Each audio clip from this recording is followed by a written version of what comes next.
எங்களுக்காக ஆண்டவரே கிரயமானது செலுத்தப்பட்ட இயேசு கிறிஸ்துவின் ரத்தம் சகல பாவங்களை நீக்கி எங்களை சுத்திகரிக்கிறது. அந்த ரத்தத்தை நாங்கள் உரிமை கோருகிறோம். அந்த ரத்தம் எங்களுக்காக கிரயமாக செலுத்தப்பட்ட ஆயிற்று என்று நாங்கள் விசுவாசிக்கிறோம். இந்த மாலை வேலையில கூட ராஜாவே ஆண்டவரே, அந்த பகலின் குளிர்ச்சியான வேலையில ஆண்டவரே அந்த ஏதேனிலே உடைய பிள்ளைகளை சந்திக்கும்படியாக இறங்கி வந்த தேவனே, இதோ இந்த மாலை வேலையில கூட ஆண்டவரே எங்கள் மத்தியில கடந்து வரும்படி இதோ உடைய பிள்ளைகளா எங்களை ஆட்சி தேற்ற ஆண்டவரே வாருமையா ராஜாவே. இதோ நாங்கள் இந்த உலகத்திலிருந்து வெறுமையாக ஆண்டவரே இதோ நாங்கள் கடந்து வந்து ராஜாவே எங்களை இந்த வேலையில உடைய பாதத்துல ஆண்டவரே எங்களுடைய ஆத்மா ஆவி சரீரம் எல்லாவற்றையும் உடைய பாதத்துல அர்ப்பணிக்கிறோம். எங்கள் தேவனாகிய கர்த்தர் இந்த மாலை வேலையில ஆண்டவரே நீர் எல்லாவற்றையும் உடைய கட்டுக்குள்ள எடுத்துக்கொள்ள எங்கள் தேவன் எங்கள் மத்தியில இயற்கைக்கு மேம்பட்டவராக ஆண்டவரே கர்த்தாவே எங்கள் மத்தியில அசைவாடும்படி ஆண்டவரே நீர் எங்கள் மத்தியில ராஜாவே வல்லமை உள்ளவராய் வேத வாக்கியம் சொல்லுகிறபடி ஆண்டவரே உடைய வார்த்தை எங்கள் மத்தியில ஆண்டவரே கடந்து வரும்பொழுது வல்லமையோடும் பரிசுத்த ஆவியினுடைய முழு நிச்சயத்தோடும் ஆண்டவரே கடந்து வரும்படி எங்களை ஆண்டவரே இந்த ஆராதனை ஒப்பு கொடுக்கிறோம். எங்களை ஒப்பு கொடுக்கிறோம். நீர் பொறுப்பெடுத்து நடத்தும் ஐயா ராஜாவே. ஆண்டவரே உடைய ஊழியக்காரரை நீர் முற்றிலுமாய் நீர் காட்சியிலிருந்து அப்புறப்படுத்தி பேசுகிறது நீங்கள் அல்ல, பிதாவின் ஆவியானவர் பேசுகிறார் என்று சொல்லப்பட்டபடி ஆண்டவரே ஆவியானவர் எங்கள் மத்தியில் ஆண்டவரே இந்த லெவதிக்கா சபைக்கு நீர் சொல்லும் பொழுது ஆண்டவரே சத்தியமும் உண்மையும் உள்ள தேவனுடைய சிருஷ்டிப்புக்கு ஆதியமா இருக்கிற ஆமேன் என்கிறவர் ஆண்டவரே எங்கள் மத்தியில நீர் பேசுகிறவராக இருக்கிறீர் ராஜாவே. இந்த மாலை வேலை ஆராதனையில் ஆண்டவரே நாமும் மகிமைப்படும்படி கர்த்தர் நீர் காரியங்களை செய்யும் ஆண்டவரே. எங்களை முற்றுமுடிய உடைய கட்டுக்குள்ளா எடுத்துக்கொள்ளும். பேசுகிற தேவன் தாமே எங்களுக்குள்ளாய் வந்து அதை வெளிப்படுத்தி தாரும். நீர் எங்களுக்கு தந்த இந்த மாலை வேலையில் ஆண்டவரே இதோ நாங்கள் மனமகிழ்ச்சியோடு உண்மை ஆராதிக்கவும் உண்மை ஆண்டவரை துதித்து பாடவும் கர்த்தர் நீர் கிருபை பாராட்டும் ஆண்டவரே ராஜாவே. இந்த ஆராதனை ஆண்டவரே எங்களுடைய ஆண்டவரே எங்களுடைய ஜீவிதத்தில் ஒரு மாற்றத்தை கொண்டு வரக்கூடிய ஒரு ஆராதனையாக தேவரே மாற்றி தாரும் ஆண்டவரே. ஆராதனை நீர் ஆசீர்வதித்து தாரும் ஐயா ராஜாவே. இதோ இந்த சமூகத்துல நீர் எங்களை கூட்டி சேர்த்திருக்கிறீர் ஐயா. தேவனுடைய சமூகத்துல தேவன் எழுந்தருள் இருக்கிறார் என்று வேதம் சொல்லுகிறது. எங்கள் மத்தியில நீர் மகத்தானவராய் இருக்கிறீர் ராஜாவே. ஆண்டவரே எங்கள் மத்தியில எப்பொழுதுமே பேசுகிற தேவன் இன்றைக்கும் கூட எங்களுக்கு விசேஷித்த ஒரு ஆராதனை தேவனை தந்து எங்களை ஆசீர்வதியும் உடைய பாதத்தில் எங்களை தாழ்த்துகிறோம். எங்களுக்கு தந்த இந்த பகலும் அல்ல இரவும் அல்ல சாயங்கால வெளிச்சத்திற்காக நன்றி ஆண்டவரே. இதோ ஆண்டவரே வேத வாக்கியம் சொல்லுகிறது சிறுபாவின் தலைக்கல்லை கொண்டு வருவான் அதற்கு கிருபை உண்டாவதாக என்று ஆண்டவரே. இதோ தேவரீர் எங்களுக்கு என்று தந்த 7ஆம் சபையின் தூதனும் தீர்க்கதரிசியுமாகிய வில்லியமரின் பிரணாமர்களுக்காக நாங்கள் நன்றி செலுத்துகிறோம் அப்பா. நீர் எங்களுக்கு தந்த மீட்புக்காக நாங்கள் நன்றி செலுத்துகிறோம். இந்த கூடாரத்திற்காக நன்றி செலுத்துகிறோம். இந்த கூடாரத்திற்குள்ளாய் ஆண்டவரே வருகிற எங்கள் ஒவ்வொருவரையும் நீர் உடைய கட்டுக்குள்ள எடுத்து தேவ ஆவியானவர் எங்கள் மேல் அசைவாடும்படியாக ராஜாவே. ஆண்டவரே ஆவியானவர் எங்கே உண்டோ அங்கு விடுதலை உண்டு என்று வேதம் சொல்லுகிறது. நாங்கள் விடுவிக்கப்பட்டவர்களாய் ஆண்டவரே தேவரீர் லூக்கா 4:18-19 சொல்லுகிறபடி ஆண்டவரே நீர் எங்களை விடுவித்து ஆண்டவரே எங்களை ஆண்டவரே இந்த உலகத்தில் ராஜாவே ஆண்டவரே உமோடு கூட ஒப்புரவாக்கி கொள்ளவே நீர் மனித ரூபம் எடுத்து கடந்து வந்தீர்கள். இதோ இந்த ஆராதனையை நீர் எங்களுக்கு ஆசீர்வாதம் வருகிற உடைய பிள்ளைகளை ஆண்டவரே துரிதமாய் கொண்டு வாரும்.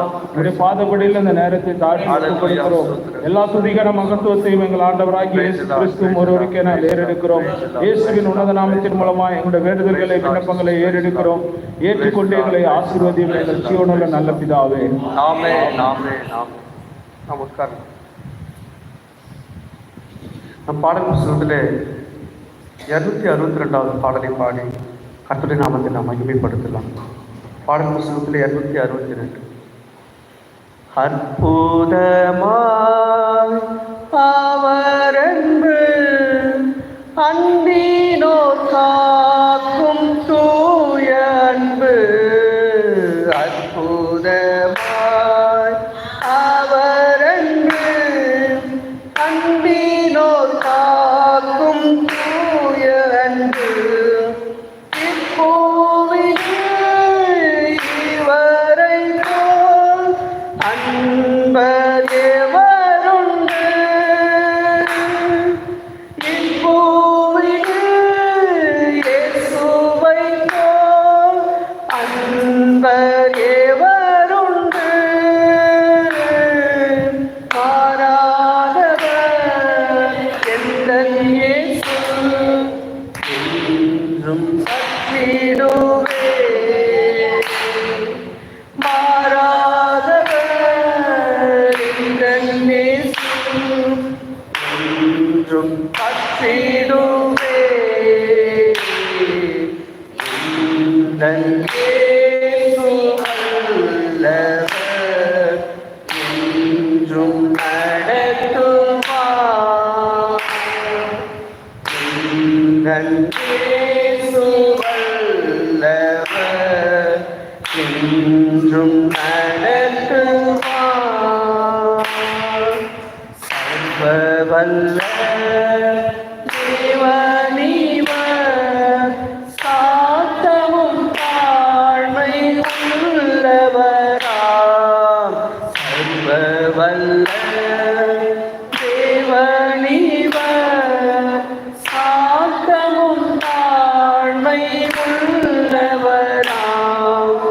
என்னாலுமே எந்தனையே தாங்கிடும் வல்லவராம். என்னாலுமே எந்தனையே தாங்கிடும் வல்லவராம். நம்பிடுவேன் என்றென்றுமாய் எந்தன் இயேசுவை. நான் நம்பிடுவேன் என்றென்றுமாய் எந்தன் இயேசுவை. எந்தன் இயேசு வல்லவர் என்றும் நடத்துவார். எந்தன் இயேசு வல்லவர் என்றும் நடத்துவார். கர்த்தரின் மெய்ப்பராவார். சீரான பாதை நடத்திடுவார். கர்த்தரின் மெய்ப்பராவார். சீரான பாதை நடத்திடுவார். எந்தன் வழி செம்மையாக்கி ஏற்று நிறுத்துவார். எந்தன் வழி செம்மையாக்கி ஏற்று நிறுத்துவார். எந்தன் நேசர் காத்திடுவார். என்றும் பின் செல்லுவேன். எந்தன் நேசர் காத்திடுவார். என்றும் பின் செல்லுவேன். எந்தன் இயேசு வல்லவர் என்றும் நடத்துவார்.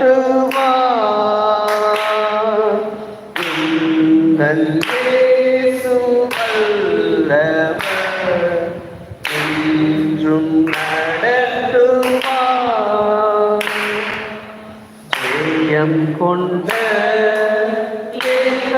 தேவனீவர் பாதாளம் யாவும் வென்றவராம். ஜெயம் கொண்ட தேவனீவர் பாதாளம் யாவும் வென்றவராம். வெற்றியுடன் முன் சென்றிட கிருபை நல்கிடுவார். நான் வெற்றியுடன் முன் சென்றிட கிருபை நல்கிடுவார். முன் செல்லுவே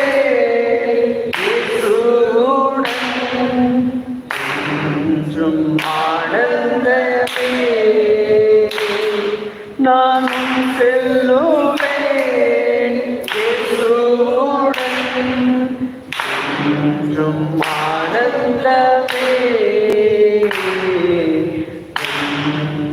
இயேசு வல்லவர் என்றும் நடத்துவார்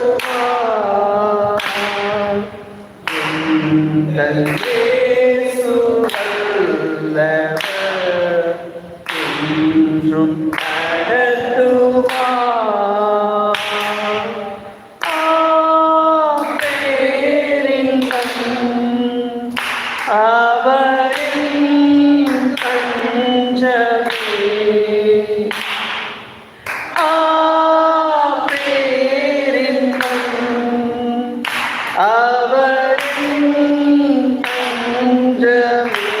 அனுதின வாக்குகள் அனுதினம் வார்த்தையுடன் இணைந்து செல்லுமே நான் அனுதினம் வார்த்தையுடன் இணைந்து செல்லுமே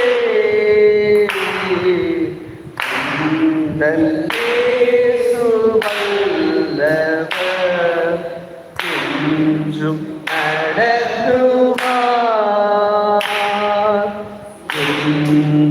இயேசு வல்லவர் என்றும் நடத்துவார். அல்லேலூயா அல்லேலூயா. கர்த்தருக்கு ஸ்தோத்திரம். கர்த்தருடைய நாமத்திற்கு மகிமை உண்டாயிருப்பதாக. இன்னுமாய் கூட ஒரு பாடலை பாடி கர்த்தருடைய நாமத்தை நாம் உயர்த்தி நாம் பாடலாம். Praise the Lord Jesus. கர்த்தருக்கு ஸ்தோத்திரம்.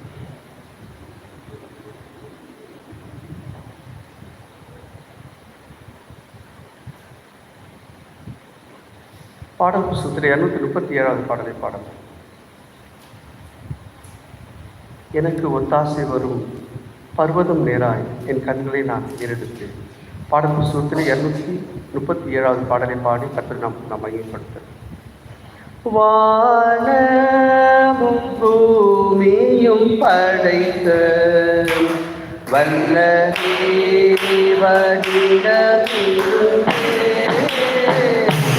வானமும் பூமியும் படைத்த வல்ல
அல்லேலூயா, அல்லேலூயா.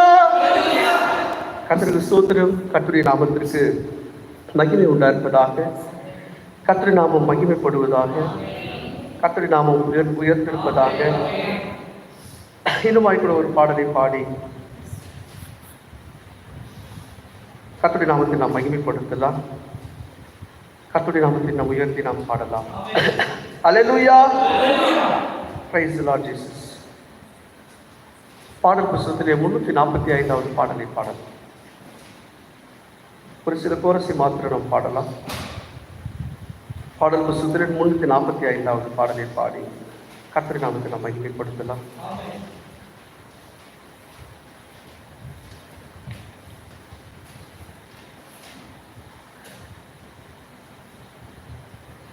இயேசுவே ஆத்மநேசரே, சாரோனின் ரோஜாவும் லீலி புஷ்பமுமா, பதினாயிரங்களில்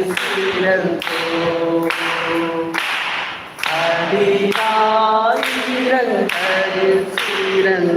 மறுபடியும் அந்த பக்கம் பண்ணலாம். இயேசுவே ஆத்மநேசரே சாரோனின் ரோஜாவும் லீலி புஷ்பமுமா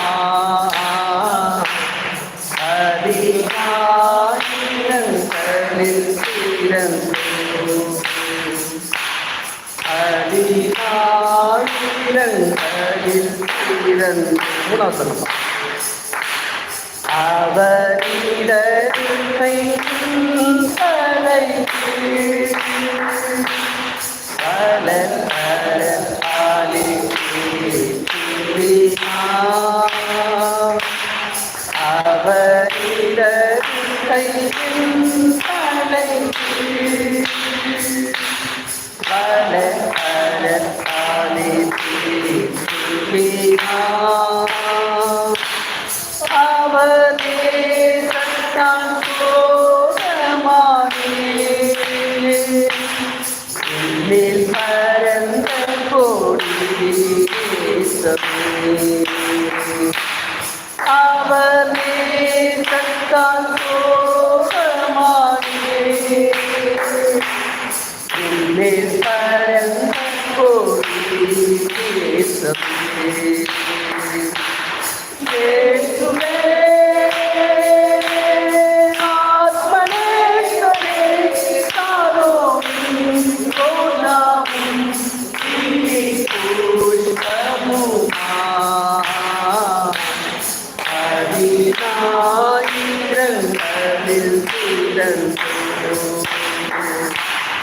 அதிகாயிரங்களில் சிறந்தோ.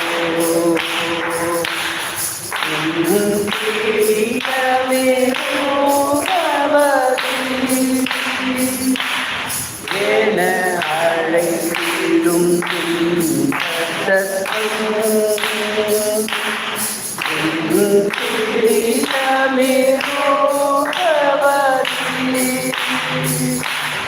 என அழைத்திடும் கேட்டு அவர் மோடிடுவே. அவர் சமூகத்தில் மகிழ்ந்திடுவே. ஆமென். கேட்டு அவர் மோடிடுவே. அவர் சமூகத்தில் மகிழ்ந்திடுவே. இயேசுவே ஆத்மநேசரே சாரோனின் ரோஜாவும் லீலி புஷ்பமுமா அதிகாயிரங்களில் சிறந்தோ. அதிகாயிரங்களில் சிறந்தோ. ஈஸ்வரின் உடையவரே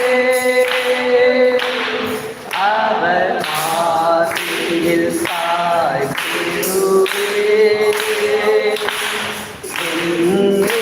ஈஸ்வரின் உடையவரே அவர் ஆதியில் சாய்த்திடுவே. மனவாழ்வியே வாழ்வாரே நானும் செல்லுவேன் அந்நேரமே. மனவாழ்வியே வாழ்வாரே நானும் செல்லுவேன் அந்நேரம். எழுந்துட்டு பாருங்க. இயேசுவே ஆத்மநேசரே சாரோனின் ரோஜாவும் லீலி புஷ்பமுமா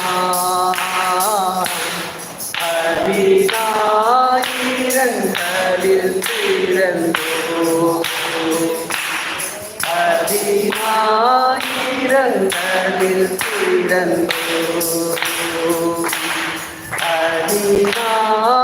அதிகாயிரங்களில் சிறந்தோ. அல்லேலூயா, அல்லேலூயா. மீதியான நேரத்தை நம்முடைய மேற்பட்ட கரங்களை ஒப்புக் கொடுக்கலாம்.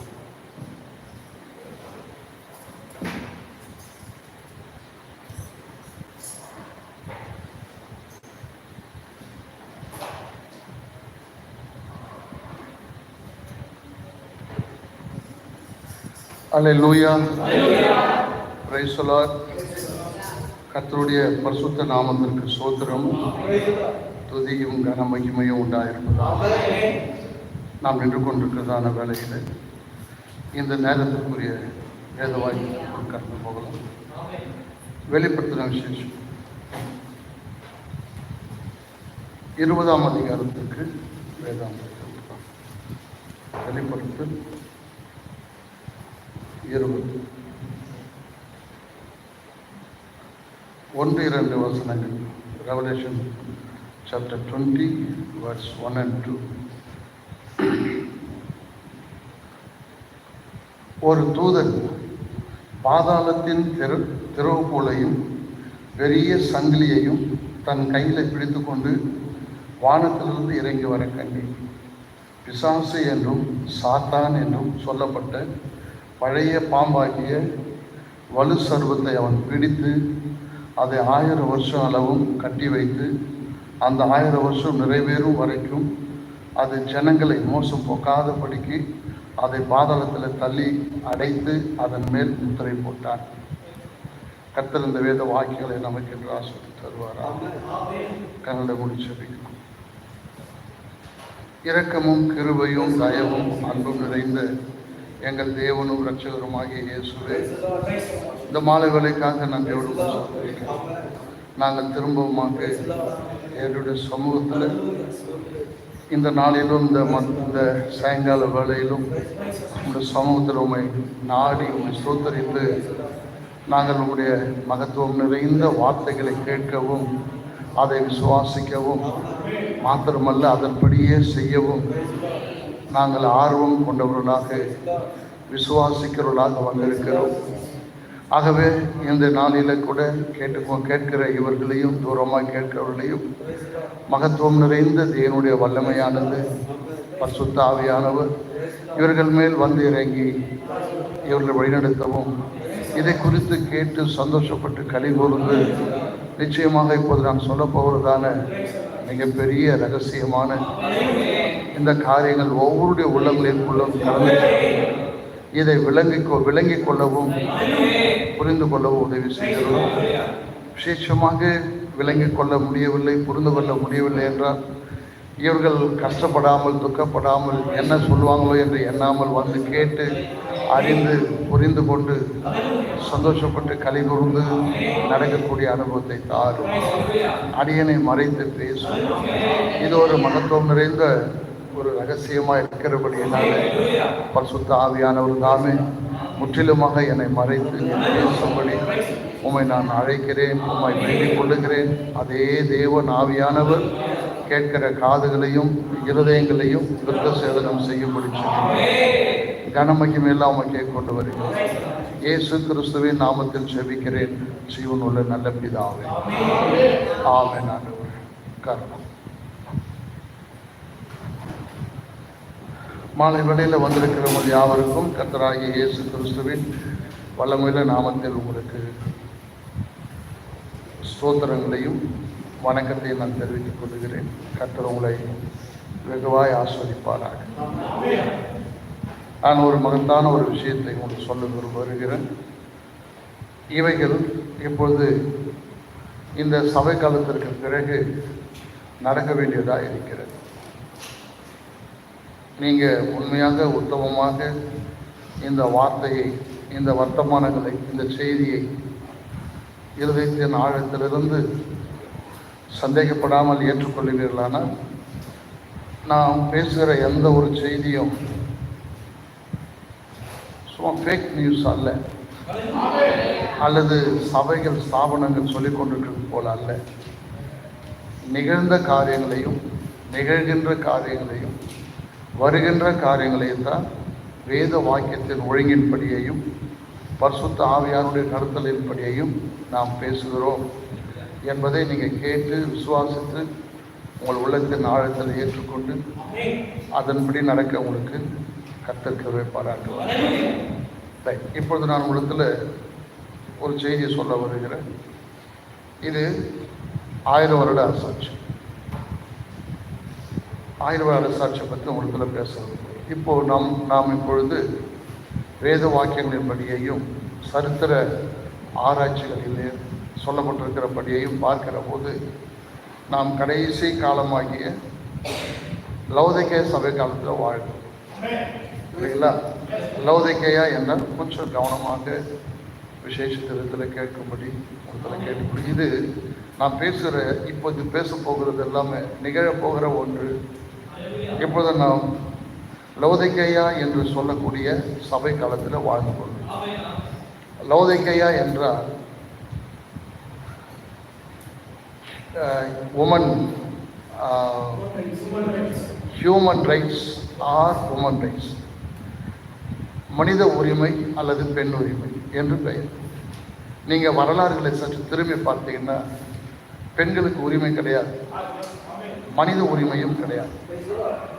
கடந்த காலங்களில் இந்த பிரிட்டிஷ்காரர்கள் கூட இந்தியாவை ஆளுகை செய்யும்போது அவர்கள் கண்டபடி இஷ்டமாக செய்தார்கள், சரிங்களா? அதே போல் பெண்கள் உலகம் முழுவதிலுமே பயங்கரமாக துன்புறுத்தப்பட்டார்கள். கணவன் மரித்து போனால் உயிரோடு அவளை எரித்து விடுவார்கள், அல்லது புதைக்கப்பட்டால் உயிரோடு அவளையும் கணவனோடு புதைத்து விடுவார்கள். நம்முடைய இந்த கேரளா சைடில் இருக்கக்கூடிய அங்கே இருக்கிற நம்பூதிரிகள் என்று சொல்லுகிறவர்கள் பெண்கள் மேலாடையை அணியக்கூடாது. அப்படி மேலாடை அணிந்தால் மார்பகத்தை அறுத்து விடுவார்கள். இப்படியெல்லாம் இருந்ததை நீங்கள் கடந்த காலங்களில் நீங்கள் பார்க்கலாம்.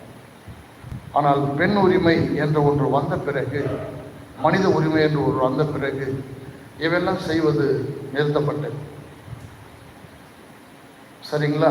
அப்போது இந்த பெண் உரிமையும் மனித உரிமையும் எப்பொழுது உலகத்தில் பூமியில் தோன்றுகிறதோ அந்த நாள் முதல் கொண்டு அது லவோதிக்கேயா சபை என்று பெயர்.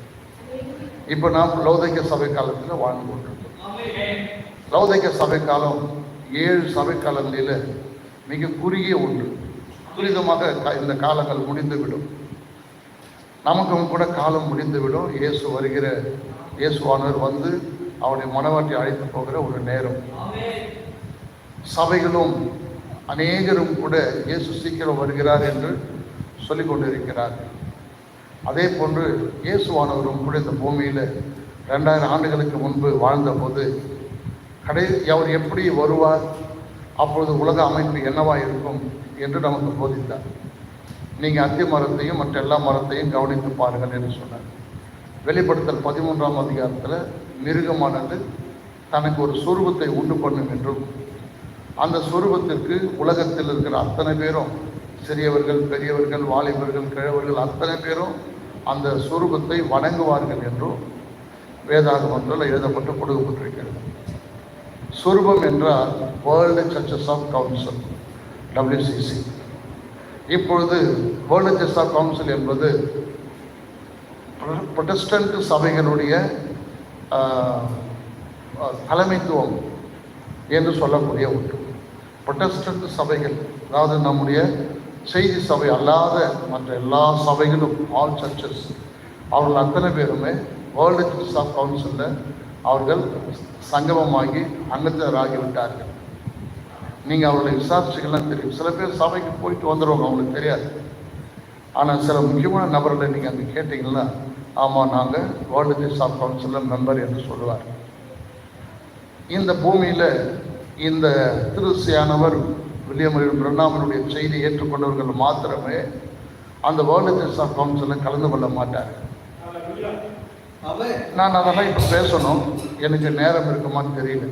ரொம்ப ஆழமான ஒரு பகுதி. இப்போ நம்ம பேசுறதெல்லாம் நடந்து கொண்டு இருக்கிறதையும், முன்னால் நடந்ததையும், இனிமேல் நடக்க போகிறதையும் நம்ம பார்க்கணும். இப்படி எந்த சபையும் எந்த போதவரும் பேச முடியாது. நம்மை நாம் உயர்த்தி கொள்ளும்படி நான் பேசணும். இயற்கையான அப்படிதான்.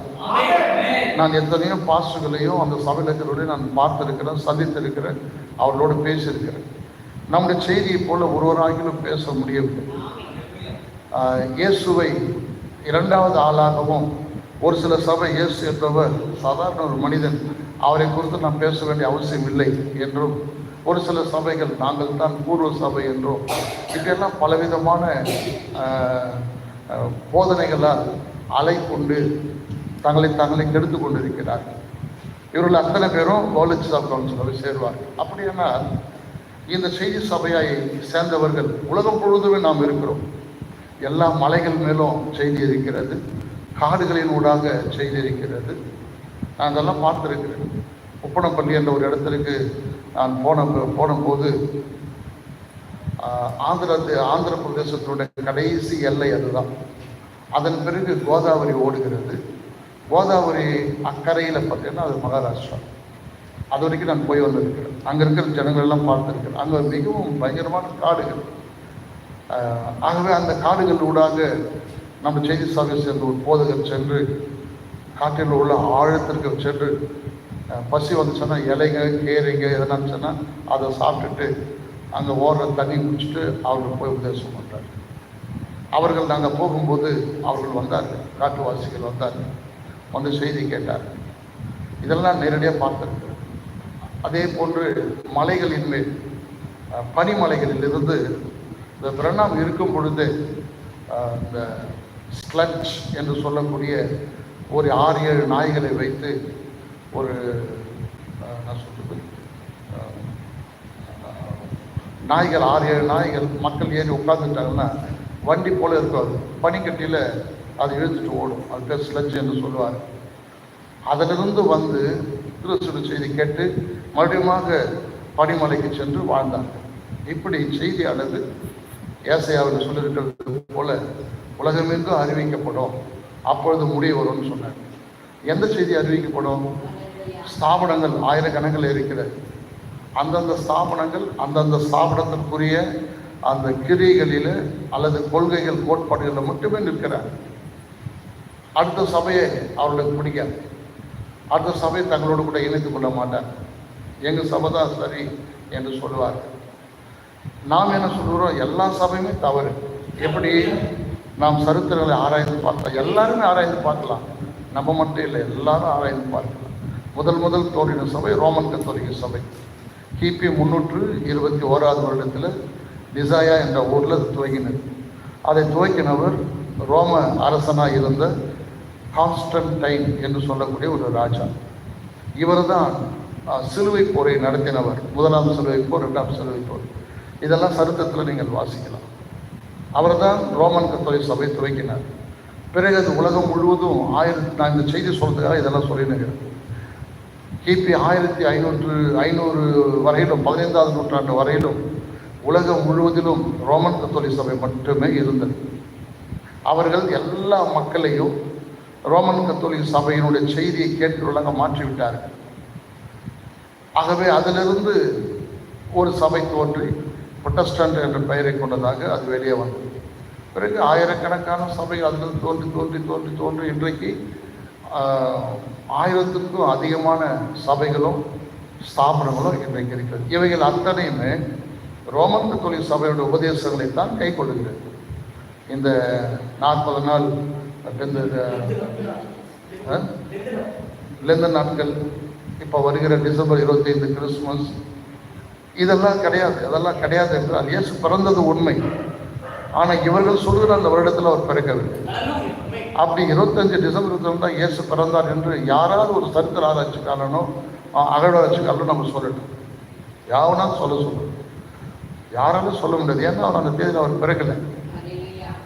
பிறகு அவைகள் தவறாக இருக்கிறது. அப்புறம் இவங்க சொல்லுகிறதான அந்த குட் ஃப்ரைடே, இவர்கள் இஷ்டத்துக்கும் சில மாதத்தை தெரிந்து கொண்டு அதுதான் குட் ஃப்ரைடே சொல்லி கொண்டிருப்பார்கள். இப்படி கொள்கைகளான கோட்பாடுகளான அந்த சபைக்கு போகிற மக்களை வஞ்சித்து பிசாசனுடைய அந்தகாரத்திற்குள் அவர்கள் அழைத்து சென்று விட்டார். அந்த சபைகளால் திரும்ப வரவே முடியாது. அவர் திரும்பி வருவதற்கு வாய்ப்பு இல்லாதபடிக்கு இந்த சபைகளும் ஸ்தாபனங்களும் அங்கே போகிற மக்களை அமிழ்த்து விட்டார். ரொம்ப கஷ்டம் அதுலேருந்து வெளியே வரணும். அது உள்ளே போயிட்டேன்னா வெளியே வருவது கஷ்டம். ஆகவே நீங்கள் ஸ்தாபனத்தில் நீங்கள் போகாதபடிக்கு நீங்கள் எச்சரிக்கையாக இருந்தால் நல்லது. இல்லை என்றால் நிச்சயமாக உங்களுக்கு நரகம் ரெடியாக காத்து கொண்டிருக்கிறது. சரி, இப்போ நம்முடைய செய்திக்கு வரலாம். இப்போ வெளிப்படுத்தல் 20 அதிகாரம் முதல் 2 வசனங்களில் வாசிக்கிற போது பழைய பாம்பாகிய வலு சர்ப்பத்தை ஒரு சங்கிலினாலே கட்டி பாதாளத்தில் அடைத்திருப்பதாக சொல்லப்பட்டிருக்கிறது. எது வரைக்கும்? 1000 வருஷம் வரைக்கும் அடைக்கப்பட்டிருக்கு. இப்போ நமக்கு லவோதிக்கேய சபை காலத்தில் இருக்கிறோம். நாம் மாத்திரம் இல்லை, உலகம் முழுவதுமே இப்போ இருக்கக்கூடிய காலம் லவோடேஷன் சர்ச் ஏஜ். இந்த லவோதிக்கேய சபை காலத்துக்கு பிறகு எது வரும்? இப்போ நம்ம சபை காலத்துக்கு முன்னதாக பிலதெல்பியா சபை காலம் இருந்தது. அதற்கு முன்னதாக சர்தை இருந்தது. அப்படியே நம்ம பின்னோக்கி போனோம்னா எபேசு சபை காலம் வரைக்கும் போகும். இது 7வது சபை காலம். 8வது சபை காலம் இல்லை. அப்போது 7வது சபை காலத்துக்கு பிறகு என்ன நடக்கும்? இந்த சபை காலம் முடிவுற்ற பிறகு மணவாட்டி இயேசு கிறிஸ்து வந்து அவளை அழைத்து கொண்டு போய், அதெல்லாம் நான் சொல்ற செய்தி, அங்கே மேலே பரலோகத்தில் நமக்கு கடைசியான ராபோஜனம் விருது அங்கே இருக்கும். இயேசுவை அதை தருவார். நான் இதெல்லாம் வசனத்தில் காமிக்கிறேன். ஆகவே தான் நான் உங்களுக்கு சொல்லுகிறேன், ராபோஜன ஆராதனை கைவிடக்கூடாது, தள்ளிடக்கூடாது. நீங்கள் அதில் கலந்து கொள்ள வேண்டும். ஏன்னா கடைசி முறையாக கடைசி ராபோஜனத்தை நம்ம கை கொள்ள வேண்டிய நேரம் வரும். நீங்கள் பூமியில் அதை கை கொள்ளாமல் மேலே அதை கை கொள்ள முடியாது. ஏன்னா தேவன் எல்லா காரியங்களுக்கும் ஒரு வரைமுறையை வைத்திருக்கிறார், ஒரு ஒழுங்குமுறைகளை வைத்திருக்கிறார். அவைகளை தான் நாம் செய்யணும். ஸ்தாபனங்கள் அந்த ஒழுங்குமுறையை தாண்டி போயிட்டாங்க. வேதாகம ஒழுங்குக்கு அவர்கள் யாரும் வருவதில்லை. நம்ம சொல்லும்போது அது எப்படி இது எப்படி என்று கேட்பாங்க. சரி, நாம் அவர்களை விட்டுடுவோம். அதை நான் உங்களுக்கு ஒரு வேகாக சொல்லுகிறேன். இந்த பழைய பாம்பாகிய வலு சர்ப்பம் என்று சொல்லப்பட்டிருக்கிறது. அவன் தான் சாத்தான் என்று சொல்லக்கூடிய பிசாசு. இவனை இந்த லோகிய சபை காலம் முடிந்த உடனே இவனை ஒரு தூதன் கட்டி விடுவான் என்று எழுதப்பட்டிருந்தது இல்லையா? வெளிப்படுத்தல் 22 எனக்கு வாசிக்கும் போது கட்டியது. பிசாசு என்பது ஒரு ஆவி. அவனெல்லாம் எந்த கையிலையோ சங்கிலியிலோ கட்ட முடியாது. சங்கிலியில் கட்டப்பட்டிருக்கிறது என்று எழுதியிருந்தால் சூருடைகள் என்ற சங்கிலியின் அர்த்தம். சூருடைகள் சாத்தானால் உங்களிடத்தில் வர முடியாதபடியான ஒரு சூழ்நிலை இருக்கும். அந்த சூழ்நிலை தான் 1000 வருட அரசாட்சி. இந்த 1000 வருட அரசாட்சியில் போகக்கூடிய நபர்கள் யாராக இருந்தாலும் இந்த சரீரத்தில் இருக்க மாட்டார்கள். இந்த சரீரம் ஒரு அங்கியை போல கழன்று விழுந்து விடும். உங்களுக்கு வேறொரு சரீரம் கொடுக்கப்படும். 2 கொரிந்தியர் 5:1 கொஞ்சம் வேகமாக எடுத்து வாசிக்கும். நான் நிறைய வேத வாக்கியங்களை வைத்திருக்கிறேன், குறித்து கொள்ளுங்கள். குறிப்பையும் பின்னால் எழுதி கொள்ளுங்கள், உங்களுக்கு அது பிரயோஜனமாக இருக்கும். நம்முடைய சரீரம் அழிந்து போனாலும் தேவனே உங்களுக்காக எனக்காக ஒரு சரீரத்தை செய்வதாக ஒரு வாக்குத்தத்தம் செய்திருக்கிறார். எங்க யோவான் 14ஆம் அதிகாரத்தில் பார்த்தீங்கன்னா, நான் சென்று அக்கரைக்கு சென்று உங்களுக்கு நான் ஒரு ஸ்தலத்தை ஆயத்த பண்ணின பின்பு அப்படின்னு எழுதியிருக்கோம். ஸ்தலம் என்றால் ஒரு இடம் என்ற அர்த்தம் இல்லை. உங்களுடைய மாற்று சரீரம், ஆவிக்குரிய சரீரத்தை நான் போய் செய்ய போகிறேன் என்று சொன்னேன். செய்ய போகிறேன்னா போய் செய்ய போகிறது இல்லை. அது ஏற்கனவே தேவனால், பிதாவாகிய தேவன் அதை நமக்கு கொடுத்துட்டார். அதை இவர் போய் அங்கீகரிக்க வேண்டும். பிதாவனால் கொடுக்குற யாவும் இடத்துல வருனார் இல்லையா? இவர் ரத்தத்தோடு இவருடைய ரத்தமானது அந்த சரீரத்தின் மேல் தெளிக்கப்பட்டு பரிசுத்தமாக்கப்பட வேண்டும். பைபிள் வசனங்களை ஸ்தாபனம் சொல்ற மாதிரி நாம் அப்படியே முழுசாக எடுத்துக்க முடியாது. அதனுடைய வெளிப்பாடுகளுக்குள்ளாக நீங்கள் சென்றால் தான் அது விளங்கும். ஆகவே உங்களுக்கு ஒரு புதிய ஒரு சரீரம், நீங்கள் மணவாட்டி என்று நான் விசுவாசித்து சொல்வது என்னவென்றால், இந்த பாடி மாற்றப்படும். 1 கொரிந்தியர் 15:50-51 கொஞ்சம் வேகமா. இது ரொம்பவும் இம்பார்ட்டண்ட்டான மிக ஆழமான ரகசியம்.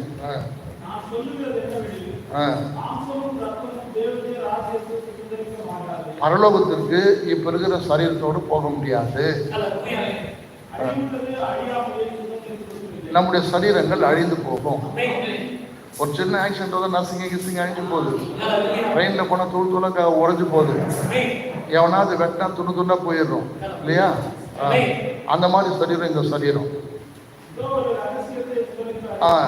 It is the secret. எல்லாருமே செத்துட மாட்டோம். கடைசியான ஒரு எக்காலம். எக்காலம் என்றால் தேவனுடைய வார்த்தை பிரசங்கித்தல் என்ற அர்த்தம். கடைசி முறையாக அது அறிவிக்கப்படும். ஆமா, இந்த ரூபத்திலிருந்து வேறொரு ரூபத்திற்கு நாம் மாற்றப்படும் என்று பைபிள் சொல்லுகிறது. இதுவரையிலும் வேதாகம் சொல்லுகிற எதுவுமே பொய்யாக போனதே கிடையாது. ஆராய்ச்சியாளர்கள், சயின்டிஸ்டுகள் எல்லாருமே ஆராய்ந்து பைபிள் உண்மை என்று அறிவித்த ஒரு காலம். ஆகவே நாம் வேறொரு சரீரத்திற்கு போவோம். இந்த சரீரத்துல தான் உங்களை தேவன் மேலே கொண்டு போய் திரும்ப கீழே கொண்டு வந்து 1000 வருஷ அரசாட்சியில் வைப்பார். இந்த லௌகிக சபைக்கு காலத்திற்கு பிறகு வரப்போவது 1000 வருட அரசாட்சி. 1000 வருடங்கள் நாம் உயிரோடு வாழ்வோம். அந்த சரீரத்தில் மரணம் இருக்காது. அந்த வேத வாக்கியம் இப்போ நான் காண்பிக்கிறேன். மறிக்க முடியாது. சரிங்களா? அந்த சரீரத்தில் நாம் இயேசு கிறிஸ்துவோடு கூட வாழ்வோம். இப்ப நாம் இயேசுவை துதித்து கொண்டு இருக்கிறோம். நாம் அவரை பார்க்கணும்னு விரும்பினாலும் பார்க்க முடியல.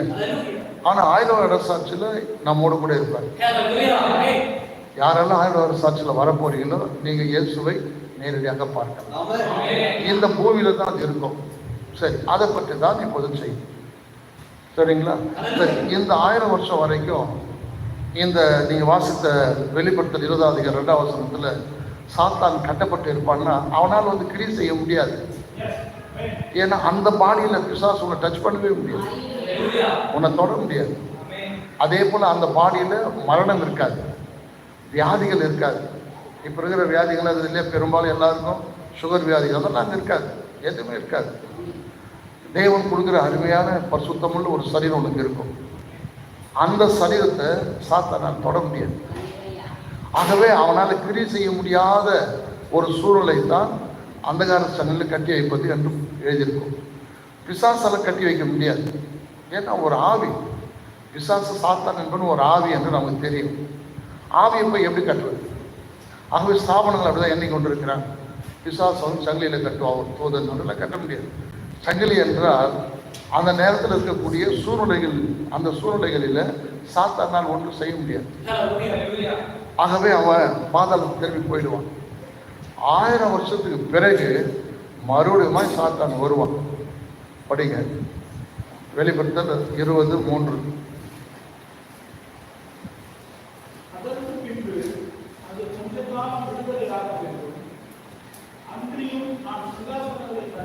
போதும், கொஞ்ச காலம் அது விடுதலை ஆகும். ஏனென்றால் இப்போதான் அர்மகெதோன் யுத்தம் வரும், அதுக்காக அவன் விடுவிக்கப்படுவான். ரைட், இது அப்படியே இருக்கட்டும். நாம் இப்போ அதை பற்றி தெரிந்து கொள்ள இன்னும் கொஞ்சம் ஆழமான இன்னொரு பகுதியை போகலாம். தானியேலின் புஸ்தகத்துக்கு திருப்போம். தானியேல் 12ஆம் அதிகாரம் 1 முதல் பார்க்கலாம்.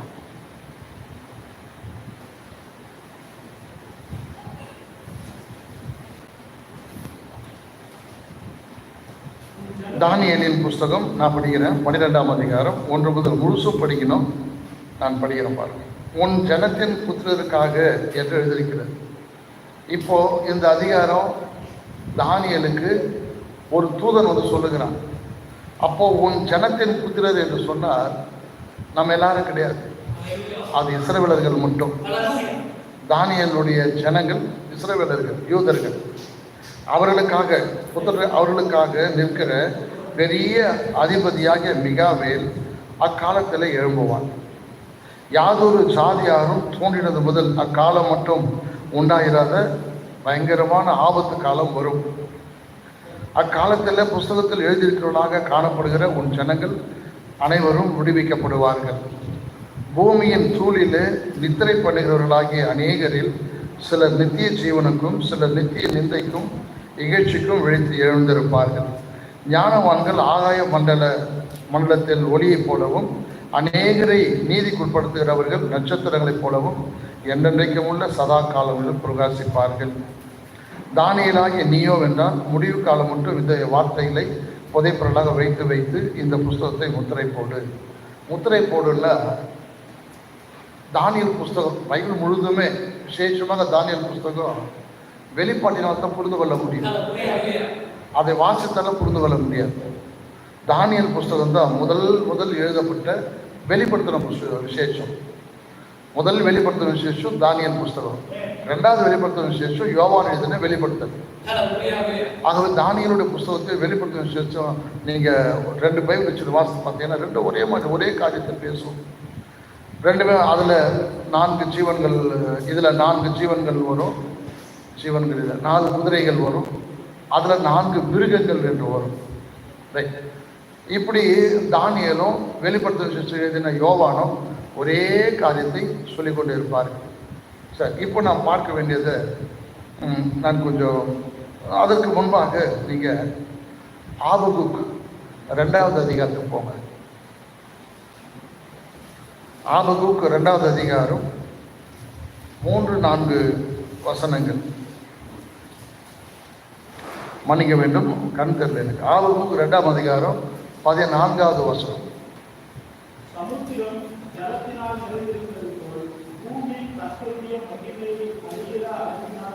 இப்போ இந்த ஆபகுக் 1000 வருட சாட்சி குறித்து பேசுகிறார்.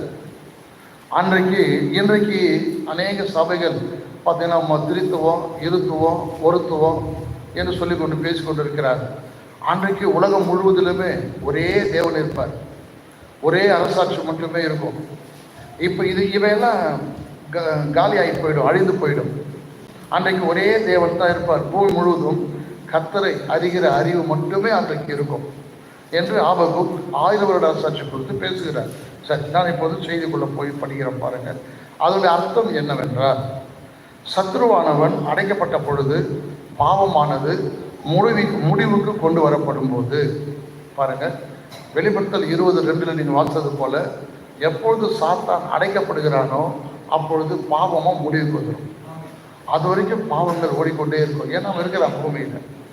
அவன் அடைக்கப்பட்ட பிறகு பாவம் முடிவடைவது, பாவம் இருக்காது. ஏன்னா பாவத்தை கொண்டு வருகிறவனே அவன் தான்.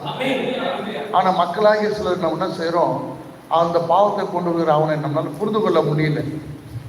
நாம் எண்ணுகிறது போலவே செய்து அந்த பாவத்துக்குள் பிரவேசித்து விடுகிறோம். ஆகவே தான் நீங்கள் மறுபடியும் பிறக்க வேண்டும், பரிசுத்தாவை பெற வேண்டும். அப்பொழுது நீங்கள் அதிலிருந்து தப்பித்து கொள்ள முடியும். இல்லை என்றால் யாராலும் தப்ப முடியாது. அப்பொழுது பாவமானது முடிவுக்கு கொண்டு வரப்படும் போது, நித்திய நீதியானது வருவிக்கப்படும் பொழுது, சாத்தானானவன் பாதாள குழியில் தள்ளி அடைக்கப்பட்டு முத்திரையிடப்பட்டு இருக்கும். முத்திரை என்றால் என்பது அவனுடைய முடிவு. அதுதான் அவன் மறுபடியும் பூமி மேல் வந்து பாவங்களையோ தவறுகளையோ செய்ய முடியாது. ஏன்னா நம்மோடு கூட அன்றைக்கு இயேசு இருப்பார். இப்போ இருக்கிறாரு அவர் பரலோகத்தில் 7வது பரிமாணத்தில் பிதாவுடைய சிங்காசனம் இப்போ வீட்டில் இருக்கிறார். அப்படிதானே? அப்படிதான் வெளிப்படுத்த விசேஷம் சொல்லுகிறது. பிதாவுடைய இயேசு என்ன சொல்கிறார்? யோவான் 3ஆம் அதிகாரம், வெளிப்படுத்தல் 3ஆம் அதிகாரம் 21வது வசனத்தில், நான் பிதாவுடைய சிங்காசனம் வீற்றிருக்கிறது போலன்றார். அப்போ பிதாவுடைய சிங்காசனத்தில் இயேசு போய் வீற்றிருக்கிறார். அதாவது அப்படின்னா பிதாவாகவே அவர் வீற்றிருக்கிறார். சரிங்களா? அவர் அப்படி அங்கே வீற்றிருக்கிறார்.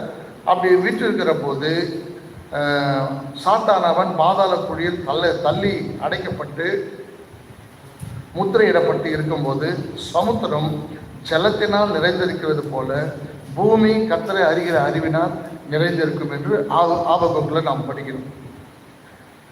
ஆமென். தேவனுக்கு மகிமை உண்டாவதாக. சகோதரனே, அது வரப்போகிறது. இந்த காலத்துக்கு பிறகு நாம் நேரடியாக 1000 வருட சாட்சிக்குள் போயிட போகிறோம். அதற்கு முன்பு கேட்குறீங்களா, சில சம்பவங்கள். அதாவது மணவாளன் வந்து அழைச்சிட்டு போவார். எங்கே போகிறாரு நல்லா கவனிக்கணும். இயேசு வந்து மணவாட்டி அழைக்கிற போது மணவாட்டி ஏற்கனவே விவாகம் ஆயிட்டு இருக்கும். யாரோட? பரிசுத்த ஆவியாரோட. நீங்கள் எப்பொழுது பரிசுத்த ஆவி பெறுகிறீர்களோ அப்பொழுது உங்களுக்கும் பரிசுத்த ஆவியாகிய இயேசுக்கும் விவாகமாகிடும். விவாகமான பிறகு எந்த ஒரு ஆணும் பெண்ணும் விவாகமான பிறகு அவர்கள் எங்கே போவாங்க? விருந்துக்கு போவாங்க. ஆகவே இயேசுவானவர் உங்களை பூமியிலேயே இந்த விவாகம் முடிந்துவிடும். இப்பொழுது மணவாட்டி என்ற பெயர் ஒய்ஃப் என்ற பெயராக மாறும். விவாகம் ஆகிறதுக்கு முன்னாடி தான் பிரைடு ஆர் மணவாட்டி. ஆஃப்டர் த மேரேஜ், விவாகத்துக்கு பிறகு அது மணவாட்டி என்று இருக்காது, மனைவி என்று இருக்கும். இப்போ இந்த பூமியிலேயே இயேசு கிறிஸ்து அவருடைய மணவாட்டி விவாகம் செய்திருவார். அப்படி என்றால் என்னென்னா, சபையானது பரிசுத்த ஆவி எப்போ பெற்றுக்கொள்கிறதோ அப்பொழுது அது இயேசுவோடு கூட விவாகம் முடிந்து போகிறது. இப்போ என்ன செய்கிறார்? மணவாளன் கீழே இறங்கி வந்து மனைவியை மணவாட்டியாக கேட்குறீங்களா? மணவாட்டியாக இருந்த மனைவியை விருந்துக்கு அழைத்து செல்வார். நாம் அங்கே சென்று இப்போது வருகிற வாரத்தில் உங்களுக்கு அப்பமது ராட்சசம் கொடுப்பது போலவே இப்பொழுது இங்கே உங்கள் போதராக நான் அதை பிட்டு கொடுக்குறேன். அங்கே இயேசு அதை செய்வார். அவரே அப்பத்தை எடுத்து பிட்டு உங்கள் எல்லாருக்கும் கொடுப்பார். அது ஒரு நீண்ட பெரிய ஒரு டேபிளாக இருக்கும். அவரே அதை பிட்டு கொடுப்பார். அவரே திராட்சத்தை ஒன்று கொடுப்பார். எங்க மகிமேன் பேச. ஆனால் இந்த பூமியில் நீங்கள் அதை தவற விட்டால் அக்கறையில் அதை செய்ய முடியும். புரியுதுங்களா? இந்த இதெல்லாம் நம்மளுடைய செய்தியில் நான் உங்களுக்கு செய்கிற எந்த ஒன்றும் நீங்கள் ஒத்துக்கிட்டு போகலன்னா உங்களுக்கு எந்த பிரயோஜனமும் இருக்காது, எந்த பிளஸ்ஸிங்கும் இருக்காது, எந்த ஆசீர்வாதமும் இருக்காது. நாம் எல்லாருமே வேத வாக்கியத்தின் ஒழுங்கின்படி பேசுகிறோம், செய்கிறோம். அது எதுவாக இருந்தாலும் பிறப்பாக இருக்கட்டும், இறப்பாக இருக்கட்டும், விவாகமாக இருக்கட்டும், எல்லாமே ஆஸ் பர் பைபிள் நாம் செய்கிறோம். எதுவுமே நீங்கள் ஆராய்ந்து நான் செய்வதெல்லாம் நீங்கள் பார்த்தீங்கன்னா அது வேத வாக்கியத்தின்படி இருக்கிறத நீங்கள் பார்க்கலாம். ஆகவே நாம் கிறிஸ்துவுக்கு வார்த்தைக்கு நம்மை நாம் அர்ப்பணித்து விடுகிறோம். அப்படித்தானே? ஒரு பெண் ஒரு பையனை விவாகம் பண்ணும்போது அவனுக்கு தன்னை அர்ப்பணித்து விடுகிறார் இல்லைங்களா? அதே போன்று தான் ஆவிக்குரிய விதத்திலும் நீங்க இயேசுவுக்கு உங்களை அர்ப்பணித்து விடுகிறீர்கள். ஆமீன் சொல்லலாம். உண்மைதானா? நீங்க இயேசுவுக்கு உங்களை அர்ப்பணிக்கலன்னா இன்னொரு புருஷன் ரெடியாகிறான். அவன் பிசாசு. அவன் உங்களை மனைவி ஆக்கிடுவான். உங்களுக்கு தெரியுமா? சாத்தானுக்கு கூட மனைவி இருக்கிறாங்க. அவருக்கு தான் ஸ்தாபனக்காரர். அவர்கள் அத்தனை பேருமே பிசாசுடைய மனைவி. அவனுடைய மனவாட்டி. அவங்க நாம் இயேசுடைய மனவாட்டி. ஆகவே தான் சில விஷயங்கள் இந்த பூமியில் நான் சில விஷயங்களை பேசுவோம். சில பேர் உங்களுக்கு நெருடலாக இருக்குது, கஷ்டமாக இருக்குது. இப்படியெல்லாம் சொல்கிறாரு. நான் அப்படியெல்லாம் சொல்லலை. அது வேதத்தில் இருக்கிறபடி தான் நான் சொல்லுவேன். நீ அவருடைய மனவாட்டியாக இருந்தால் ஏற்றுக்கொள்வாய். இல்லைன்னா உனக்கு கஷ்டமாக தான் தெரியும். நான் பேசுவது கஷ்டமாக தான் தெரியும். நான் யாரையும் கஷ்டப்படுத்துவதற்கு அல்ல, உங்களை அசுத்தப்படுத்தப்படும்படி வார்த்தை மொழிகள் நீங்கள் வரும்படி நான் பேசுவேன். அது ஒருவேளை உனக்கு கஷ்டமாக இருந்தால் நான் என்ன செய்ய முடியாது. நான் அதை வாபஸெல்லாம் வாங்க மாட்டேன். நான் சொன்னது தான். ஏன்னா அது வார்த்தையின் ஒழுங்கிலே இருக்கிறது. நீங்கள் தான் அந்த ஒழுங்குக்கு உள்ள வரணும். உங்களுக்கு விருப்பப்படியெல்லாம் போக முடியாது. விருப்பப்படி போகலாம். ஏன்னா இன்னொரு பிசாசு உங்களுடைய இன்னொரு புருஷன் இருக்கிறான். அவன் ஒன்று ஆளுகை செய்யும். இந்த செய்தியை தவிர்த்தால் கண்டிப்பாக இன்னொரு புருஷனுக்கு நீ மனைவியாக்கப்படுவாய். யாருமே இதை தடை செய்ய முடியாது. நீ என்னதான் தலைக்கீழ் நின்று ஜெபம் பண்ணாலும் சரி, ஒத்த காலில் நின்று ஜெபம் பண்ணாலும் சரி, தேவனுடைய சமூகத்திற்கும் உனக்கும் சம்மந்தம் இருக்காது.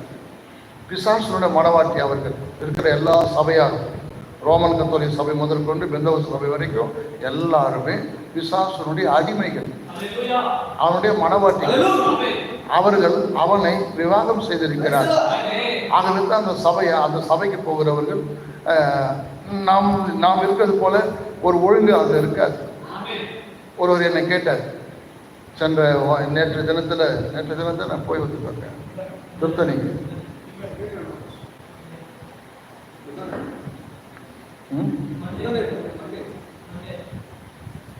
மண்டே ஒரு குடும்பத்தை சந்தித்தோம்.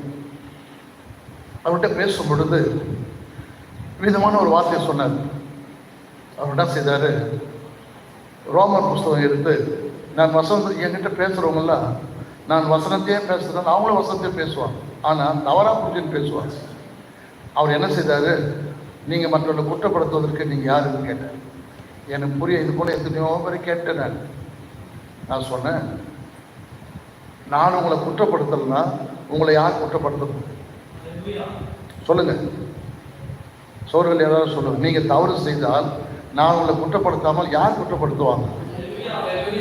யாருங்க குற்றப்படுத்துவாங்க? அப்போ உங்களை குற்றப்படுத்தவே கூடாதா?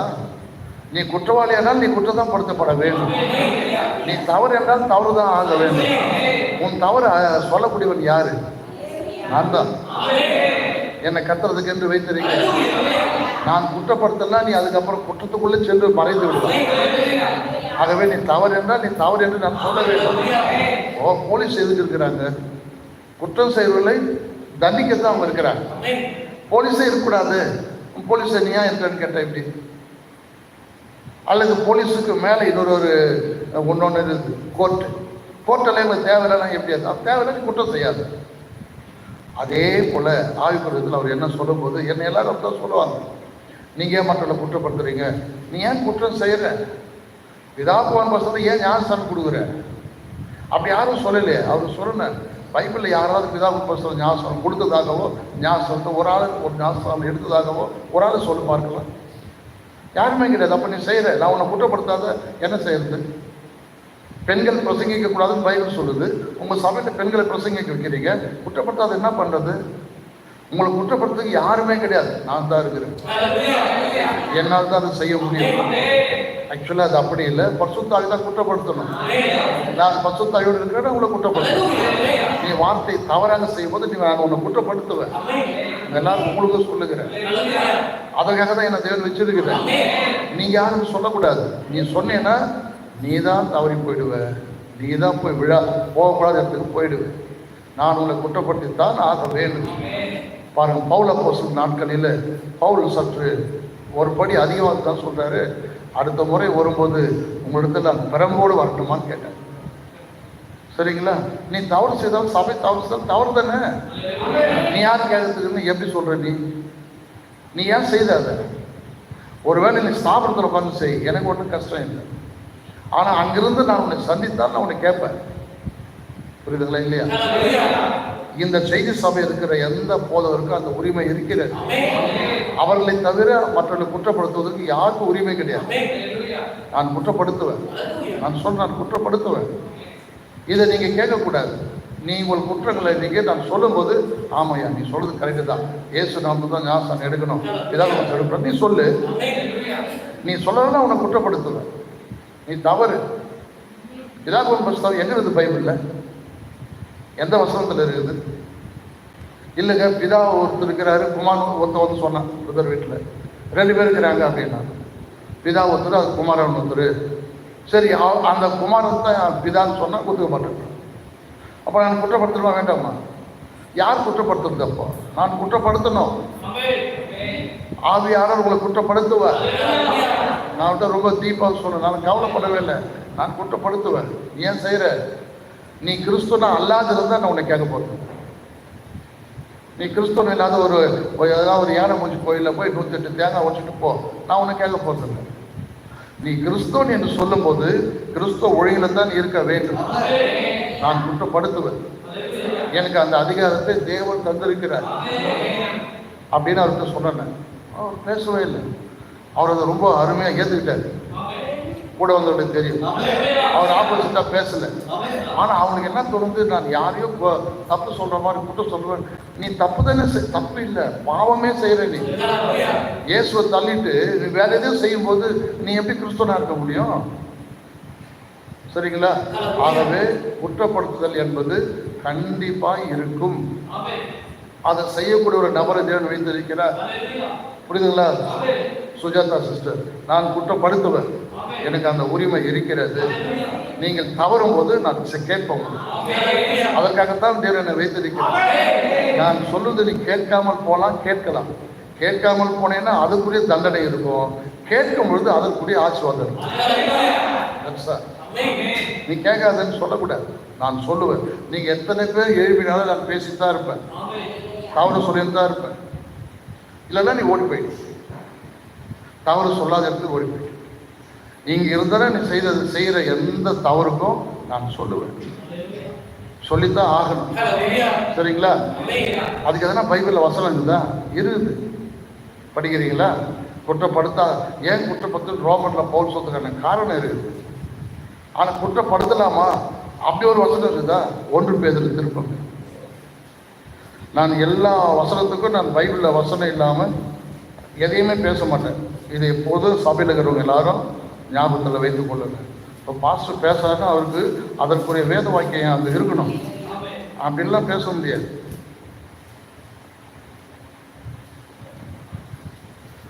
Praise the Lord Jesus. 4ஆம் அதிகாரம் 1 பேதுரு 4. அது என்னுடைய ஃபேமிலியாக இருந்தவரை நான் குற்றப்படுத்துவேன்.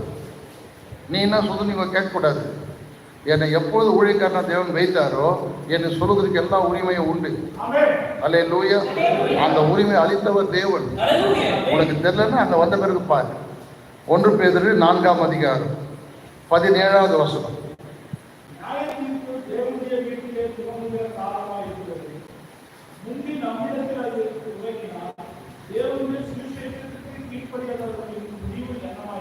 சரிங்களா? நான் உங்களை குற்றப்படுத்தல. உங்க நிலைமை என்ன நிலைமை? நியாய தீர்ப்பு தேவனுடைய வீட்டில, அதாவது சபையில துவங்கும் காலமா இருக்கிறது. முந்தி நம்மிடத்தில் ஃபர்ஸ்ட் உங்களிடத்துல அது துவங்கினால் தேவனுடைய சுவிசேஷத்திற்கு கீழ்ப்படியாத முடிவு என்னமா இருக்கும்? நான் உங்களை கண்டிக்க முடியல, கண்டிக்க கூடாது, கண்டிக்க முடியாத ஒரு கோழையா நான் இருப்பேன்னா நீ அழிவுக்குள்ள போவ. சரிங்களா? ஆகவே பாஸ்டர் என்ன திட்டுறாரு, என்ன பேசாரு அப்படின்னு இனிமே சொல்லாது. எனக்கு அந்த உரிமை இருக்கிறது. நீ ஏற்றுக்கொண்டாலும் ஏற்றுக்கொள்ளாமல் போனாலும் வேத வாக்கியத்தின் ஒழுங்கின்படி அந்த உரிமை இருக்கிறது. நீங்க சரியாக்கி கொள்ள வேண்டும். சரி, திரும்ப வருகிறோம், போலாம். ஆகவே முத்திரையிடப்பட்டு இருக்கும் போது சமுத்திரம் ஜலத்தினால் நிறைந்திருக்கிறது போல பூமி கர்த்தரை அறிகிற அறிவினால் நிறைந்திருக்கும். ஆமென். தேவனுக்கு மகிமை உண்டாயிருப்பதாக. சகோதரனே, அது வரப்போகிறது. அது வரப்போகிறது. எது? 1000 வருட அரசாட்சி. கேட்குறீங்களா? மறுபடியும் சொல்லுவார். இயேசு அவருடைய மனைவியை அவர் உன்னை அழைக்கும் போது நீ அவருடைய மனைவியாக இருப்பாய். மனவாட்டியா இருக்க மாட்டேன். மனவாட்டி என்பவர் விவாகத்துக்கு முன்குறிக்கிற வரைக்கும் தான் மனவாட்டி. ஆஃப்டர் த மேரேஜ், விவாகம் முடிந்த பிறகு அவள் அவனுடைய மனைவியாகி விடுகிறார். சரிங்களா? இப்ப நீங்க மனவாட்டியா இருக்கிறீங்க. பரிசுத்த ஆவியானவர் உங்களுக்குள் வரும்போது கிறிஸ்து இயேசுடைய மனைவியாக மாறுகிறீர்கள். இப்ப இயேசு தன் மனைவியை அழைத்து போக வருகிறார். எல்லாரும் அழைத்து போக முடியாது. அவருடைய மனைவியை தான் அழைத்து போக. அப்படின்னா மனவாட்டி சபைக்கு வருகிற நீ அவருடைய மனைவியாக மாற வேண்டும். எப்படி? மறுபடியும் பிறக்கிற அனுபவத்தை பரிசுத்தாவின் அபிஷேகத்தை பெறணும். இப்ப அதோட மனைவியாக மாற முடியும். இப்ப நீ மேல போக முடியும். அப்படி இல்லாத போக முடியாது. மனவாட்டி சபைக்கே வந்திருந்தாலும் இந்த 2 பாருங்க. இயேசு என்ன சொல்றார்? யோவான் 3ஆம் அதிகாரம் 3ஆம் வசனத்துல, ஒருவன் மறுபடியும் புறவாவிட்டால் தேவனுடைய ராஜ்யத்தை காண மாட்டான் என்று மெய்யாகவே உங்களுக்கு சொல்லுகிறேன். சரிங்களா? அப்ப அவருக்குள்ள நீ வரணும். அதற்கான முயற்சி செய்யணும். என்ன செய்யணும்? தினந்தோறும் ஜெபம் பண்ணு, பைபிள் வாசி. இங்க போறதுக்கும் அங்க போறதுக்கும் ஊர் சுத்தத்துக்கும் அதை சுத்தத்துக்கெல்லாம் டைம் எடுத்துக்கிறல்ல. ஒரு நாளைக்கு ஒரு 3 மணி நேரம் டைம் ஒதுக்கு. காலையோ மாலையோ மதியமோ எப்போவோ ஒதுக்கு. பைபிள் வாசி, ஜெபம் பண்ணு, செய்தி புக்கு செய்தி வாசி. இப்படி நீ தொடர்ந்து செய்து கொண்டு இருந்தால் தேவன் உன்னை பார்த்து கொண்டே இருப்பார். ஒரு நாளில் ஆண்டவரை என் மேலோட அபிஷேகத்தை ஊற்றும் என்றால் ஊற்றுவார். அப்போது மனவாட்டி என்ற பிரைட் என்ற நிலையிலிருந்து ஒய்ஃப் என்ற நிலைக்கு மாறும். அப்பதான் இயேசுவோட வருகையில ஆயத்தமாகிறாய் என்ற அர்த்தம். இவைகள் சபைகளுக்கு தெரியாது. சரிங்களா? மறுபடியும் பிறத்தல் என்றால் என்னன்னு தெரியாது. பரிசுத்த ஆவி எப்படி பெறணும்னு தெரியாது. நமக்கு தெரியும். ஆகவே இவைகள் இந்த மாதிரி நீ இயேசு வரும் பொழுது நீ அவருடைய மனைவியாக பூமியில இருப்பாய். மனவாட்டிலிருந்து மனைவியாக ஆக்கப்பட்டு விட்டுவாய் பரிசுத்தாவினால் நிரப்பப்படும் போது. இப்போது மனைவி அழைத்து போக வருகிறார். எங்க அழைத்து போறதுக்கு? விருந்துக்கு. கல்யாணம் முடிந்த உடனே இருவரும் விருந்துக்கு போவார்கள். அவ்விதமாகவே ஆவிக்குரியத்தில் இயேசு உங்களை விருந்துக்கு அழைத்து சென்று அங்கே நீண்ட டேபிளின் கீழே உன்னை உட்கார வைத்து இயேசுவே பரிமாறுவார். இன்றைக்கு அதற்கு அடையாளமாக தான் டீக்கன்கள் உங்களுக்கு பரிமாறுகிறார்கள். ஆனால் அதில் பரிமாறுவதற்கு முன்பு அங்கே இயேசு எப்படி விட்டு கொடுத்தாரோ அது போல இங்கே அதற்கு அடையாளமாக இருக்கிற உங்களோட போதகத்தை விட்டு கொடுப்பார். அவர்கள் உங்களுக்கு பரிமாறுவார். இதே நிலைமை அங்கு இருக்கும். மனைவிக்கு மணவாளனே அவரே உங்களுக்கு அதை செய்வார். நீங்கள் வாங்கி புசித்து சந்தோஷத்தினால் உங்கள் இருதயம் நிறைந்து போகும். அநேகர் அழுவார்கள் சந்தோஷத்தினால், நிறைவினால். நான் பூமியில் எப்படியோ இருந்த இன்றைக்கு என்னுடைய இயேசுவாகிய அந்த மகத்துவமுள்ள மணவாளன் கையிலேயே நான் இதை வாங்கி புசிப்பதற்கு நான் எவ்வளவு காரியங்களை செய்தேன் என்று சொல்லி சந்தோஷப்பட்டு களி கூர்ந்து மகிழ்ச்சியினால் கண்ணீர் விடுப்பீர்கள். உங்கள் கண்ணீரை ஒரு கை வந்து துடைக்கும். யார் இதை திரும்பி பார்த்தால் இயேசு, அவரே அது செய்வார். இப்படியெல்லாம் பைபிளில் சொல்லியிருக்கிறது. இதற்கு நீங்கள் பாத்திரர் ஆக வேண்டுமா? வார்த்தைக்கு திரும்புங்கள், செய்திக்கு திரும்புங்கள், சாபனத்தை விட்டு வெளியே வாங்க. அந்த சாபன மைண்டில் வைத்துக் கொண்டு இருக்காது. பாத்திரம் சொல்லும் போது உனக்கு குத்துதோ வெட்டுதோ அறுக்குதோ, ஐயா அதன்படி நான் செய்வேன் என்று சொல்லுங்க. அப்பொழுது நீங்கள் ஆஸ்வதிக்கப்படுவீங்க. இப்போ இந்த அந்த அந்த நிகழ்வு, அதாவது விருந்து அங்கு முடிந்த பிறகு மறுபடியும் அப்போது நீ இந்த சரீரத்தில் இருக்க மாட்டேன். இந்த சரீரங்கள் கரைந்து போகும். தேவன் கொடுக்குற சரீரத்தோடு கூட நீ அங்கே போவேன். எப்படி போவேன்? இயேசுவானவர் எப்படிப்பட்ட சரீரத்தில் இருக்கிறாரோ அதே சரீரத்தோடு கொண்டு வருவார். படிக்கிறீங்களா? 1 யோவான் 3ஆம் அதிகாரம். உங்க சரீரம் எப்படி மாறும்னு பாருங்க.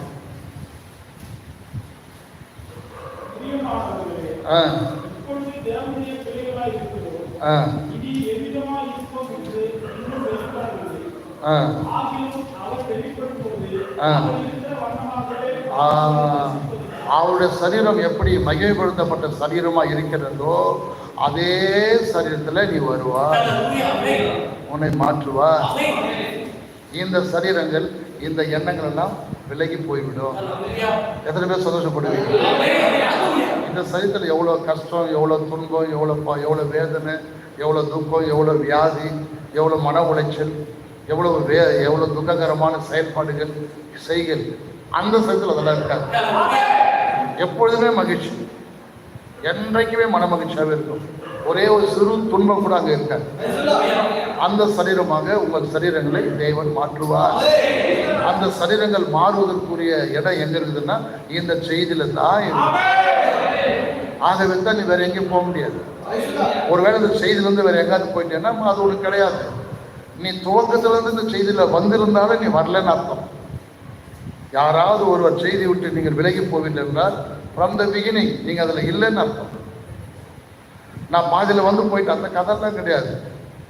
ஸ்டார்டிங்லேருந்து முடிவு மட்டும் நீ அதில் இருக்க வேண்டும். பாதியிலே போயிடுவேன்னா உனக்கு அது கிடையாது. நீ துவக்கத்திலிருந்து அதில் இல்லை, அந்த வழியில் நீ போயிருக்க மாட்டேன், அதை நீ விரும்பி இருக்க மாட்டேன். சரிங்களா? ரைட். சகோதரனே, அது வரப்போகிறது, அது வரப்போகிறது. எது? 1000 வருட அரசாட்சி. இந்த லௌகிக சபை காலத்துக்கு பிறகு அதுக்குள்ள போவோம். அப்பொழுது ஸ்திரீகள் யாவரும், கவனிங்க, எல்லா நற்குணமும் பொருந்திய மாது சிரோமணிகளாக இருப்பார்கள். இப்போ அது இருக்காது. ஆனால் அங்கே போகும் பொழுது எல்லா ஸ்திரீகளும் நற்குணம் பொருந்திய மாது சிரோமணிகளாக இருப்பார்கள். மனிதனானவன் எல்லா பண்பு நிறைந்த ஒழுக்க சீலராக இருப்பான். சரிங்களா? ஆகவே இது அங்கு நடைபெறும். 1000 வருட அரசாட்சி துவங்கிவிடும். அப்பொழுது 1000 வருட அரசாட்சி துவங்கிவிடும். அப்போது உங்களுக்கும் எனக்கும், நானும் உங்களுக்கு தான் இருப்பேன். நம்ம 2 பேருக்குமே போதகராக இயேசு இருப்பார். அந்த 1000 வருட அரசாட்சி துவங்கிவிடும். 1000 வருஷ அரசாட்சியின் போது அந்த நகரம் கட்டப்படும். 4வது, இங்கே நான் இன்னும் சிறு வேத வாக்கியங்களை குறித்து வைத்திருக்கிறேன். ஆனால் நாம் விரைவாக செல்லுவோம். நாம் திரும்ப இவரை பார்க்க போகும்போது இந்த ஏனைய வேத வாக்கியங்களை எடுத்துக்கொள்வோம். உங்களுக்கு பொதுவான கருத்து ஏற்படுவதற்காக பாருங்க. தானியேல் 9:24 வாசித்தீங்கன்னா 6 விதமான நோக்கங்களை அந்த தேவதூதன் தானியேலுக்கு தருவார். 9ஆம் அதிகாரம் 24ஆம் வசனத்துக்கு போனீங்கன்னா இதெல்லாம் 1000 வருட சாட்சியோடு சம்பந்தப்பட்டது. நான் இதற்கு முன்பு இப்படி நான் சொன்னதில்லை. இனி நான் இந்த செய்தி நான் அறிவிக்கப்படும் போது எந்த பைபிள் வசனங்கள்லாம் இந்த 1000 வருட சாட்சியோடு தொடர்பு இருக்கிறது என்பதை நாம் பார்க்கலாம். அங்கே நீங்கள் 9ஆம் அதிகாரம் 24ஆவது வசனத்தை வாசித்தீங்கன்னா 6 விதமான நோக்கங்கள் இருக்கும். படிங்க. மீறுதலை தவிர்க்கிறதுக்கும், பாவங்களை குறைக்கிறதுக்கும், அக்கிரமத்தை நிவர்த்தி பண்ணுவதற்கும், நித்திய நீதியை வருவிக்கிறதுக்கும், தரிசனத்தையும் தீர்க்க தரிசனத்தையும் முத்திக்கிறதற்கும் மகா பரிசுத்தமுள்ளவரை அபிஷேகம் பண்ணுவதற்கும். இதுதான் ஆயிரம் சாட்சி. நித்திய நீதியை வருவிப்பதற்கும், தீர்க்க தரிசனத்தை உறுதிப்படுத்துவது முத்திரிப்பதற்கும், மகா பரிசுத்தமுள்ளவரை அபிஷேகம் பண்ணுவதற்கும். மகா பரிசுத்தமுள்ளவர் யார்? அவரை ஏன் அபிஷேகம் பண்ண வேண்டும்? நல்லா கவனிங்க.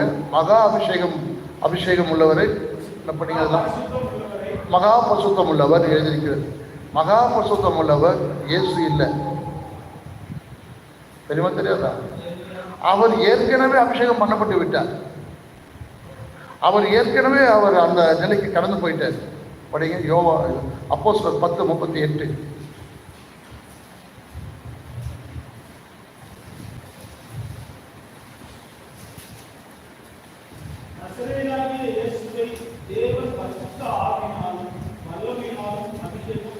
அவர் அந்த நாள் முதல் கொண்டு இந்த நாள் வரையிலும் 1000 வருட சாட்சி வரையிலும் அபிஷேகம் பண்ணப்பட்டு விட்டார். மகா பரிசுத்தம் உள்ளதற்குள் சென்று விட்டார். அப்போ இந்த வசனம் சொல்ற இந்த மகா பரிசுத்தம் உள்ளவர் யார்? அவர்தான் மணவாட்டி. உங்களை தேவன் அவர் பெற்ற அதே அபிஷேகத்திற்குள் உங்களை கொண்டு வருவார். மகா பரிசுத்தம் உள்ளவரை அபிஷேகம் பண்ணுவதற்கும் என்றால் மகா பரிசுத்தம் உள்ள ஒன்று அவருடைய மணவாட்டி, அவருடைய மனை. இயேசுவானவர் ஏற்கனவே அபிஷேகம் பண்ணப்பட்டு விட்டார்.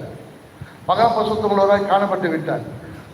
ஒரு முறை மகா அபிஷேகம் பண்ணப்பட்டு விட்டால் நடுவில் பண்ண வேண்டிய அவசியம் இல்லை. என்றைக்கும் அது நீடித்து நிற்கும். இதுதானே, அப்பப்போ மாறாது. இன்னைக்கு பரிசுத்தப்படுத்தப்பட்டு அடுத்த வாரம் திரும்பி பரிசுத்தப்படுத்தப்பட்டால் அது ஒழுங்கில் இருக்காது இல்லையா? அப்போ நீ தோகத்தில் அது பெறலன்னு அர்த்தமாயிடும்.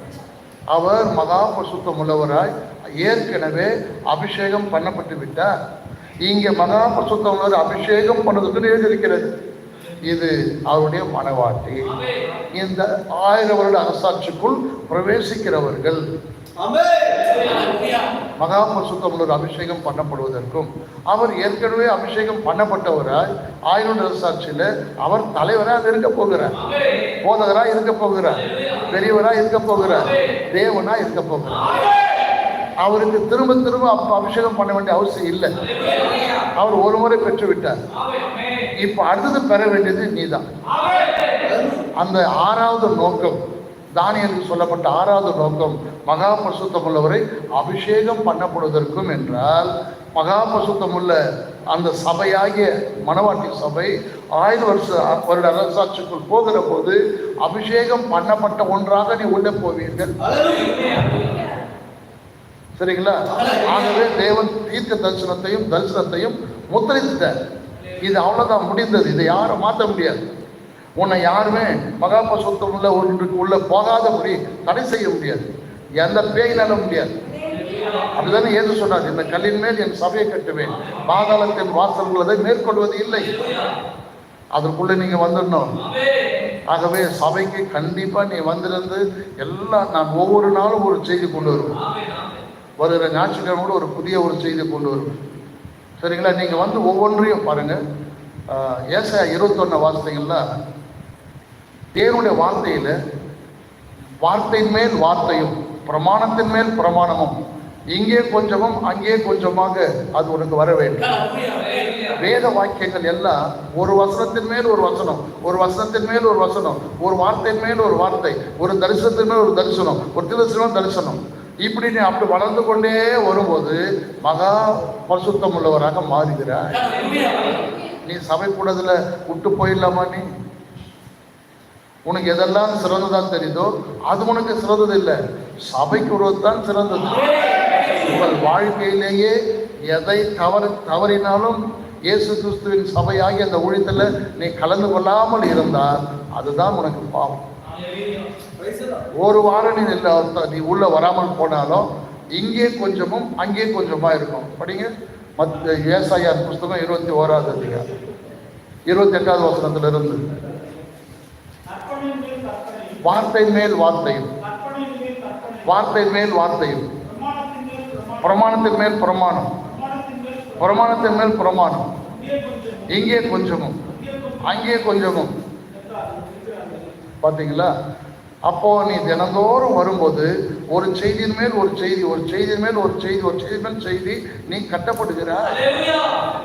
மகிமைக்கு போவதற்காக நீ ஆசிரியப்படுகிற. வராமல் நிற்கலாமா? இந்த வேத செய்தி வருவதை பார்க்கிலும் பூமியில் வேற ஒன்றும் உனக்கு சிறந்தது கிடையாது.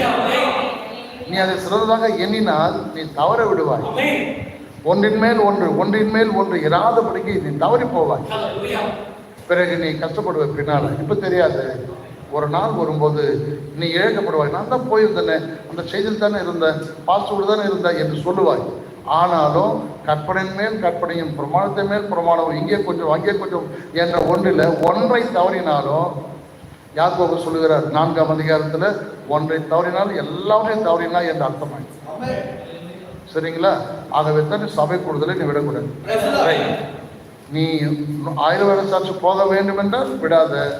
எனக்கு தேவையில்லாத விட்டுட்டு போயிட்டு ஒன்றும் எதுவும் ஒன்று தடை செய்வது எதுவுமே கிடையாது.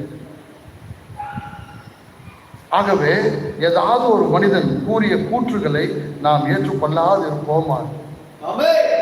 ஆவியானவர் சொல்வதை மட்டும்தான் நீ கேட்கணும். அல்லேலூயா. மற்றவர் சொல்லுது அது அவங்களுக்கு உங்களுக்கு மற்றவர் சொல்றது எவ்வளவு சிறந்ததா இருந்தாலும் அது உனக்கு சிறந்தது கிடையாது.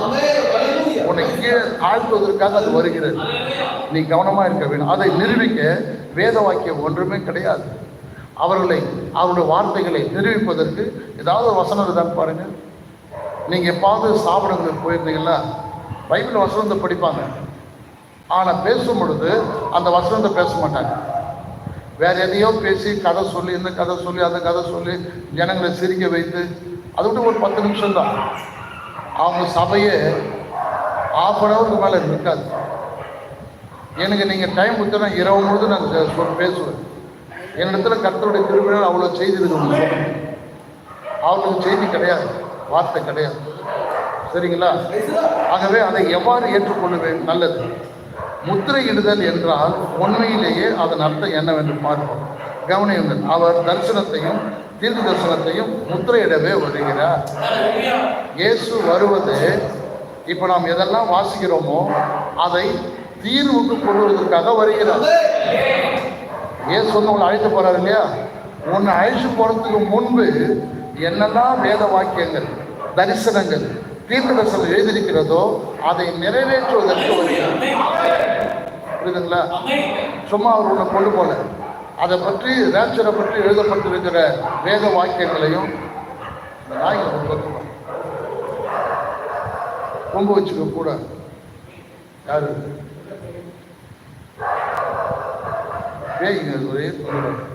ஆகவே உன் ஜனத்தின் புத்தருக்காக நிற்கிற பெரிய அதிபதியாக மிகாவேல் அக்காலத்தில் எழுதுவான். இப்போ தானியேல் புஸ்தகம் 12ஆம் அதிகாரத்துக்கு போனீங்கன்னா 7வது வசனம் பாருங்க.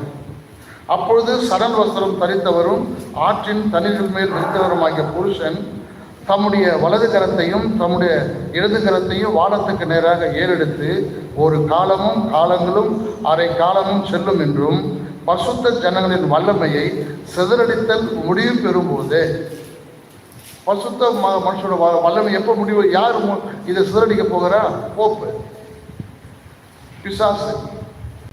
கடைசியாக அதை செய்ய போகிறா. இப்போ இவன் அதை செய்யும் போது மனவாட்டிக்கு இருக்காது, மனவாட்டி மேலே போயிடுது. நல்லா கவனிங்க. சரிங்களா? இது நடைபெறும். இப்போ எழுதியிருக்கிற பாகமானது நிறைவேறுகிற காலம் வரும். அப்படி வரும்போது அவன் எழுப்பு என்ன செய்ய போறான்? மிருகத்துக்கு ஒரு சொர்பம் என்று சொன்னேன் இல்லைங்களா? மிருகம் என்றால் ரோமன் கத்தோலிக்கம், சொர்பம் என்றால் புரொட்டஸ்டன்ட். இது ரோமன் கத்தோலிக்கத்துக்குரிய தலைமை அதிகாரி போப்பு, புரொட்டஸ்டன்டுடைய தலைமை அதிகாரி வேர்ல்டு சர்ச்சஸ் ஆஃப் கவுன்சில். அவர்களுக்கு ஒரு தலைவரை இப்போ இன்னும் கொண்டாடலாம். செக்ரட்டரி மாத்திரமே இருக்கிறார். அவர் ஜெனீவாவில் இருக்கிறார். அவருக்கு தலைவரை, பொதுவான தலைவரை கொண்டு வர போறாங்க. இப்போ அதுதான் பிரச்சனை நடந்து கொண்டிருக்கிறது. யார் வர்றது? பெந்தகோஸ்தா வரணுமா, சிஎஸ்ஐக்காரன் வரணுமா, சர்ச் ஆஃப் கிரைஸ்ட்காரன் வரணுமான்னு அங்கே ப்ராப்ளம் வந்து கொண்டிருக்கிறது. ஏன்னா எல்லா ஸ்தாபனங்களும் ஒன்றாக சேர்ந்து வேர்ல்டு சர்ச் ஆஃப் கவுன்சில் இருக்குது. தலைவர் யாரை கொண்டு வர்றது? இப்போ என்ன செய்ய போகிறாங்க, அவர்களுக்கு போப் வந்து சொல்ல போகிறார், நானே உங்களுக்கு தலைவராக இருக்கேன்னு சொல்லுவார். இவர்களும் ஏற்றுக்கொள்வார்கள், பொதுவான ஒரு தலைவர் ஏற்றுக்கொள்வார்கள். அவன் தான் வந்து பாருங்க, அவன் அதை வரும்போது இன்னொரு காரியத்தை செய்வான், யூதர்களையும் அதில் சேர்த்து கொள்வான். அவங்ககிட்ட பேச்சுவார்த்தை நடத்துவாங்க, நடந்து கொண்டு இருக்குது. நீங்கள் வேர்ல்டு பிபிசியை கேட்டு பார்த்தீங்கன்னா அதில் நடந்துருக்குது. இப்போ அவங்க என்ன செய்வாங்க, 2 பேருக்குமே தலைவராக கொண்டு வருவாங்க. இப்படி கொண்டு வருகிற போது ஞாபகம் வச்சுங்க, மணவாட்டி பூமியில் இருக்க மாட்டார். 2 தெசலோனிக்கேயர் 2ஆம் அதிகாரம் 7ஆம் வசனத்தை வாசித்தீங்கன்னா கொஞ்சம் வேகமாக.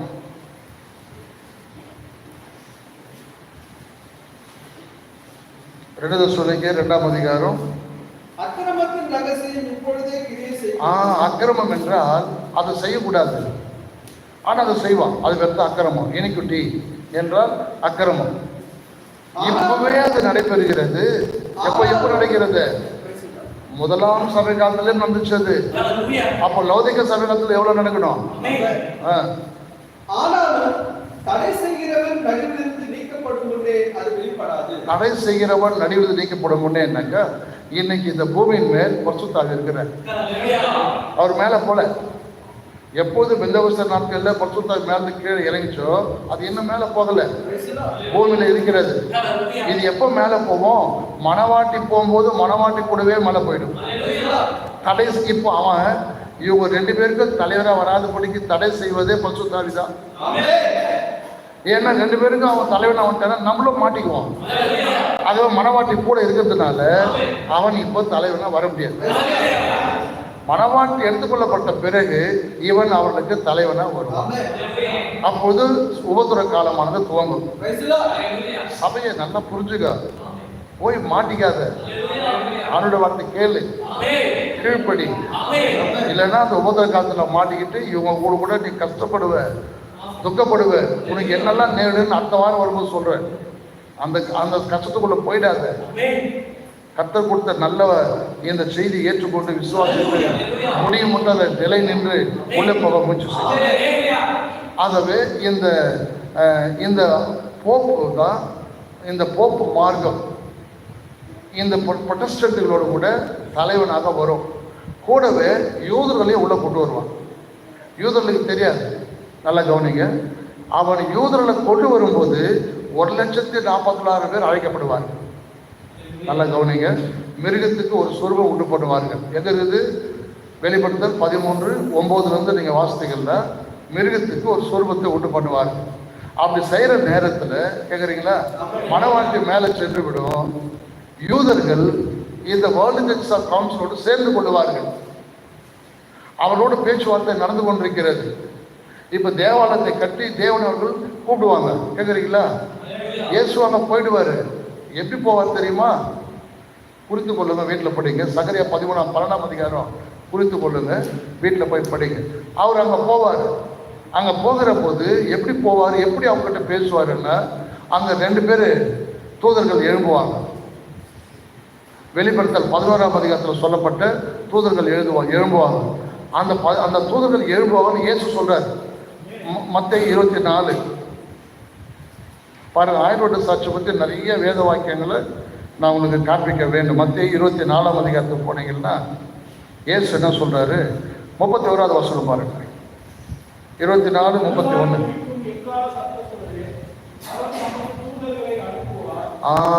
இந்த எலியாவும் மோசையும் அங்கே போவாங்க.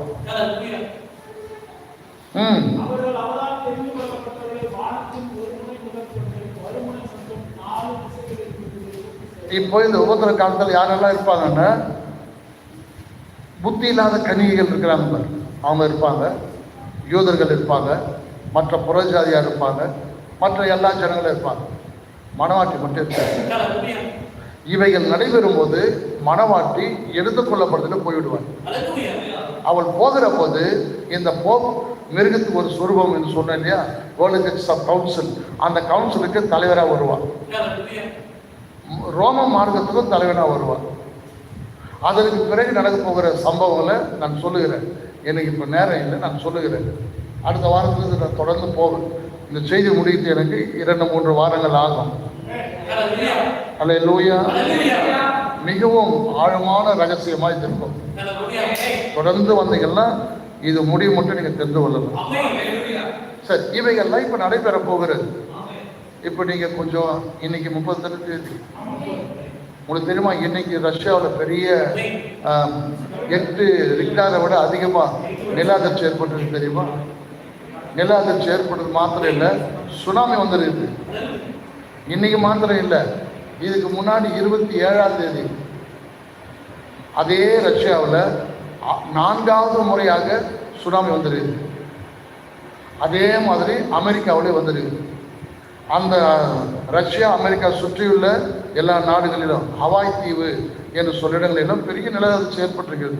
ஏசு என்ன சொல்றாரு, நான் வரும் பொழுது ஆங்காங்கே பூமி அதிர்ச்சி ஏற்படும், ஒரு ராஜ்யத்துக்கு ஒரு ராஜ்யம் ஏற்படும், இதெல்லாம் சொன்னார.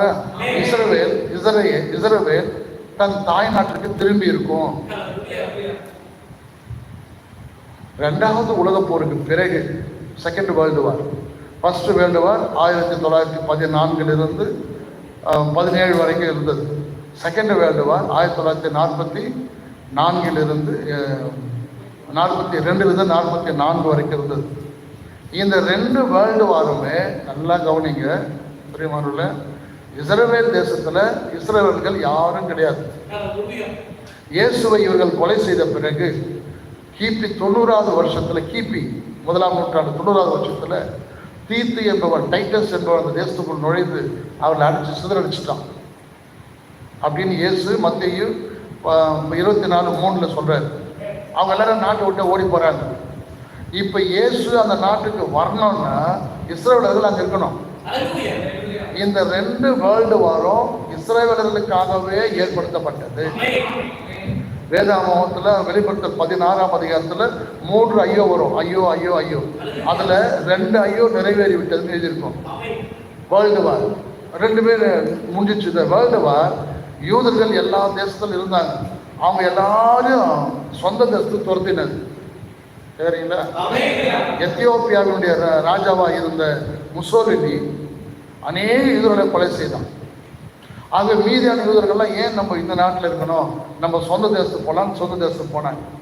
இப்போ சொந்த தேசத்துக்கு போன பிறகு ஏற்கனவே அந்த தேசத்தை சுற்றி இருக்கிற முஸ்லீம் கட்சியெல்லாம் அதை பிடிச்சிட்டாங்க.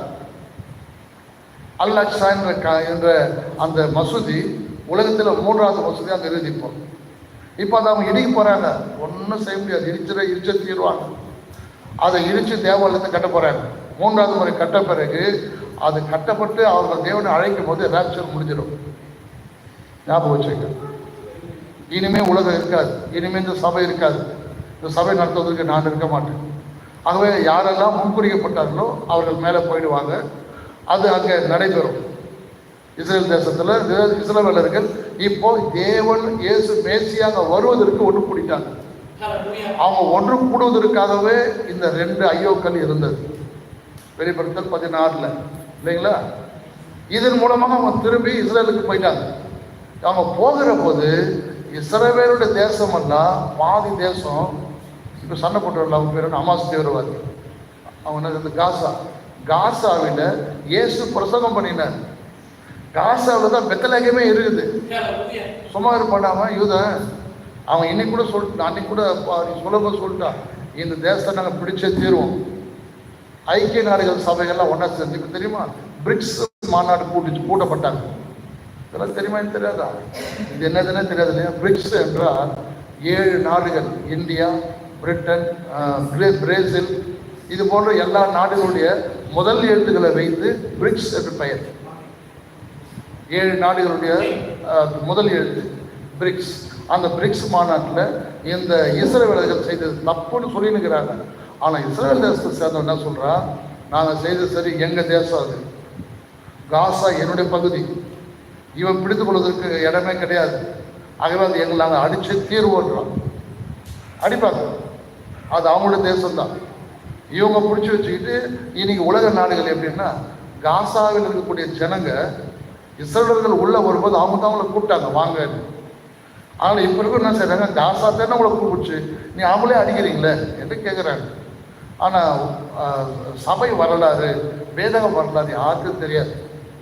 ஆகவே அவருடைய தேசம் இந்த யூதேய தேசம் அன்றைக்கு ஆபிரகாம் எங்கெல்லாம் நடந்தாரோ அவங்களுக்கு ஆகிறதுக்கும் தேவாலயத்தை கட்டுவதற்கும் இயேசு வருவதற்கும் சரியா இருக்கும். இவையெல்லாம் நடக்குதான்னு நீங்க பார்க்கணும். அப்போ நீங்க எவ்வளவு கிட்ட இருக்கிறீங்க இயேசு வருவதற்கு? மிக சமீபத்தில் இருக்கிறீங்க. ஆகவே நீங்க இப்போ இருக்கிறது போல உங்க சொந்த விருப்பத்தை செய்து நீங்க இஷ்டமா போயிட்டு வந்து கொண்டிருந்தீங்கன்னா இயேசுவோட வருகையை தவற விடுவீர்கள். பிறகு பயங்கரமான உபத்திர காலத்துக்கு போயிடுவீங்க. ஜாக்கிரதையா இருக்கு. சரிங்களா? ஆகவே உன் ஜனத்தின் புத்திரருக்காக நிற்கிற பெரிய அதிபதி ஆகிய மிகாவேல் அக்காலத்தில் எழுப்புவான். யார் அவன்? பிசாசு. பாருங்க, பிசாசு 100% ஒரு மனிதனுக்குள் வந்து தங்குவது. கேட்குறீங்களா? முதலாவது அவன் அந்தி கிறிஸ்துவாக தோன்றுகிறான். பிறகு அந்த அந்தி கிறிஸ்து பிரசங்கிக்கிற கள்ளத்திருசியா மாறுகிறான். பிறகு அந்த அந்தி கிறிஸ்து மிருகமாக மாறுகிறான். மிருகத்துக்கு ஒரு சொரூபம். மிருகம் என்றால் ஒரு மனித சரீரத்திற்குள் பிசாசு. இதெல்லாம் இப்போ நடந்துகிட்டே இருக்குது. கொஞ்சம் திருப்பி பிபிசி நியூஸ் எல்லாம் போய் பாருங்க. உங்க சொந்த விஷயத்துக்கு இங்கே ஓடிக்கின்னு அங்கே ஓடிக்கின்னு அங்கே போனது இங்கே போனது ஒரு நாளெல்லாம் ஆயிடுச்சு. எப்பாவது பயில் படிச்சுக்கிறியா? உட்காந்து ஜெபம் பண்றியா? வேத வாசிக்கணும். அதில் உனக்கு நேரம் இல்லை. உன் சொந்த வேலையை நிறைவேற்றணும், பணம் சம்பாதிக்கணும், இங்கே ஓடணும் அங்கே ஓடணும், அவனை பார்க்கணும் இவனை பார்க்கணும் அவனை. நீ இப்படி பண்ணிக்கிட்டே இரு. ஏசு வந்துடுவார். பண்ணிக்கினே நீ நேரத்தையும் காலத்தையும் ஒதுக்காமல் போனால் பி கேர்ஃபுல், தவற விடுவாய். நீ தவற விடும்போது நேரடியாக பிசாசு பிடியில் போய் மாட்டிக்குவேன். சரி, ஆகவே அங்கே அந்த அதிபதியாக மிகாவேல காலத்தில் எழும்புவான். இப்பொழுது கடைசி காலத்தில் நடக்க போவது இது நடக்க போகிற ஒரு காரியம். யாதொரு ஜாதியாரும் தோன்றின முதல் காலம் மட்டும் உண்டாயிராத. படிங்க. நான் எங்கே படிக்கிறேன்? தானியேலின் புஸ்தகம் 12ஆம் அதிகாரம் 1 வசனத்திலிருந்து படிக்கிறேன். அக்காலம் மட்டும் உண்டாயிராத ஆபத்து காலங்கள் வரும். இது குதிரையின் மேல் ஏறி போகிற அந்தி கிறிஸ்து முதலாம் முத்திரையின் கீழ் போகும்போது அது உள்ளதாகும். தீத்து தளபதி எருசலேமின் மதில்களை இடித்து அழித்து போட்டது போது அது உள்ளது அல்ல. அது ஒரே ஒரு இடத்தில் தான் வரப்போகிற அதிபதியாய் அந்தி கிறிஸ்துவை அவன் வரும்போது கவனியுங்கள். அக்காலத்தில் புஸ்தகத்தில் எழுதிட்டுள்ளாங்க காணப்படுகிற உன் ஜனங்கள் அனைவரும் விடுவிக்கப்படுவார்கள். அல்லேலூயா. உன் ஜனங்களாகி இஸ்ரவேலர் ஒரு புஸ்தகத்தில் எழுதப்பட்டு இருப்பார்கள். எத்தனை பேரு? 1,44,000 பேர். இவங்களை தவிர வேறு யாரும் வரமாட்டாங்க. இப்ப எப்படி புறஜாதிகளில் மனவாட்டி தவிர வேறு யாரும் வரல. அவங்க ஒரு சபையில் போய் சொருகிக்கிறாங்க. எந்த சபையெல்லாம் உங்களுக்கு யாராவது ஒரு சபை ஏதாவது உங்களுக்கு உதவி செஞ்சுட்டு அவங்க கூட போய் சேர்ந்துக்கிறேன். உங்க இஷ்டம் தான். அது மேலே போகிறது போவாது உங்க கையில் தான் இருக்கு. ஆகவே எல்லாமே சொல்லிட்டு எல்லாம் எஸ்டாப்ளிஷ் ஆகிட்டாங்க. இப்போ மிருகத்துக்கு ஒரு சொருவை உண்டு பண்ண வேண்டிய நேரம் தான். இப்போ அடுத்தது மனவாட்டி மேலே போகணும். இது ரெண்டும் நடக்கணும். இப்போ கேட்குறீங்களா? பூமியின் தூளில நித்திரைப்படுவர்களாகிய அநேகரில் சில நித்திய ஜீவனுக்கும் சில நித்திய நிந்தைக்கும் இகழ்ச்சிக்கும் விழித்து எழுந்திருப்பார்கள். எழுதிருக்குதா பைபிளில்? தானியேல் புஸ்தகம் 12. எருசலேமின் மதில்களை தீத்து ரோம தளபதியாகிய தீத்து தரைமட்டமாக்கின போது அது எப்படி இப்போ சொல்லப்படுறது நடக்க முடியும்? அது எவ்வாறு இருக்க முடியும்? அவ்வாறு இருக்க முடியாது. கடைசி காலத்தில் உள்ள உயிர்த்தெழுதலின் சமயத்தில் நடக்க போகிற காரியம்தான் அவன் அங்கே கூறுகிறான். யாரு? தானியேல். தானியேலில் 12 படிக்கிறீங்களே, இப்போ நடக்க வேண்டிய சம்பவம், இந்த காலத்தில் நடக்க வேண்டிய சம்பவம். ஆக வேத வாக்கியங்களை எந்த காலத்தில் எந்த காலத்தோடு சேர்க்கணுமோ அதை நீ சேர்த்து பார்த்தா சரியான ஒன்று ஒரு புரிய வரும். சரிங்களா? ஞானவான்கள் ஆகாய மண்டலத்தை போலவும் ஒளியை போலவும் அநேக நீதிக்கு உட்படுத்துகிறவர்கள் நட்சத்திரத்தை போலவும் என்னென்றுமாய் கொண்ட சதா காலங்களிலும் பிரகாசிப்பார்கள். இங்கே கவனமாக நீங்கள் செவி கொடுக்க வேண்டும். இங்கே தான் உண்மையான முத்திரையிடப்படுதல் இருக்கிறது. எங்க? ஞானவான்கள் ஆகாய மண்டலம். இவங்க யார் தெரியுமா? மனவாட்டி. நீங்க பைபிள் இருக்கிறத பிரிக்கணும். சில இடங்களில் எல்லாத்தையும் ஒரே ஒரு இடத்துல நீங்க வைக்க முடியாது. அதுதான் பரிசுத்தாவி வேண்டும். அதை பிரித்து இது எதுக்கு அது எதுக்கு, இது எந்த காலம் அது எந்த காலம் நீ பார்க்கணும். அப்போதான் கிறிஸ்துவின் வருகையை நீங்கள் காண முடியும். இல்லைன்னா ஸ்தாபனத்தால் காண முடியல. இன்னைக்கு ஒரு அம்மா பேசுறாங்க, ஏசு கிறிஸ்து சீக்கிரம் வந்து விடுகிறார் அப்படின்னு சொல்லிட்டு பைபிள் வசனத்தை தப்பா இதுதோ வசனமெல்லாம் கொடுக்குது. பாருங்க, இது இப்படி சொல்லிக்குது அப்படி சொல்லிக்குது. பாருங்க, பைபிள் வசனங்கள் காலங்களோடு இணைக்கப்பட்ட வசனம். அது ஒரு வசனம் எழுதியிருந்தா அதற்குரிய காலம் அங்கே இருக்கும். இப்போ நீங்க படிக்கிற இந்த தானியல் புஸ்தகம் இந்த நாட்களுக்கு நான் சொன்னேன். இப்போ எனக்கு நேரம் இருந்தால் இந்த வசனம் இந்த நாட்களுக்காக இல்லைன்னு உங்களுக்கு காண்பிப்பேன். இப்போ உனக்கு புரிஞ்சிடும். ஆனால் அவர்களால் அதை செய்ய முடியாது. சரிங்களா? கேட்குறீங்களா? ஆகவே கடைசி காலத்தில் உள்ள உயிர்த்தெழுதலின் சமயத்தில் நடக்க போகிற காரியத்தை தான் இந்த தானியேல் 12ஆம் அதிகாரத்தில் பேசுகிறார். இங்கே கவனமாக செவி கொடுங்கள். இதுதான் உண்மையான முத்திரையிடப்படுதல் இருக்கிறது. தானியேலாகிய நீயோ என்றால் முடிவு காலம் மட்டும், அப்படிதான் எழுதியது பைபிள்ல 4வது வசனம். முடிவு காலம் மட்டும் இந்த வார்த்தைகளை புதைப்பொருளாக வைத்து புஸ்தகத்தை முத்திரை போடு. இந்த புஸ்தகத்துல தான் 1,44,000 பேர் அந்த புஸ்தகத்தில் எழுதியிருக்கிறது.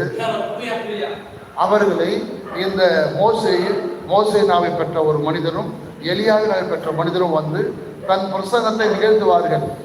தன் பிரசங்கத்தை அறிவிக்கிற போது இந்த 1,44,000 பேர் வெளியே வருவாங்க. அவங்க எல்லாம் யாரு? ஏற்கனவே புஸ்தகத்தில் பேர் எழுதப்பட்டவங்க. நீங்க யாரு? உலக தோற்றம் முதல் அடிக்கப்பட்ட ஜீவ புஸ்தகம் பேர் எழுதப்பட்டவங்க. ஆகவே இது புறஜாதி. அது வந்து தானியேல் சொல்லுவது அவருடைய சொந்த ஜனம். உன் சொந்த ஜனத்தை போய் சொல்லுன்னு சொல்றார் பைபிள்ல. இது எல்லாரும் சேராது. ஆனா ஸ்தாபனம் எல்லாத்தையும் சேர்த்து சொல்லுவாங்க. இல்ல, அப்படிதானே?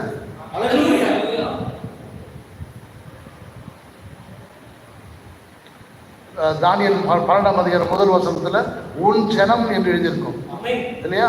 அப்ப தானியேலுடைய ஜனம் யாரு? நாம் கிடையாது, நாம் புறஜாதி. அது இஸ்ரவேலர்கள். அப்போ அந்த புஸ்தகத்துல முத்திரையிடப்பட்டவங்க யாருன்னா 1,44,000 பேர் அந்த புஸ்தகத்தில் எழுதியிருக்கும். அவர்கள் எல்லாரும் நாம் அக்கறைக்கு போன பிறகு அந்த 2 பேரும் அங்கே தோன்றுவார்கள். சரிங்களா? அது ஒருவேளை அவங்க பிறந்திருக்கலாம். இப்போ பிறந்திருக்கலாம். உன்னை போல என்ன போல பெரியவங்க ஆயிருக்கலாம். இந்த செய்தி அங்கே போயிருக்காது. ஏன்னா மணவாட்டி மேலே போல,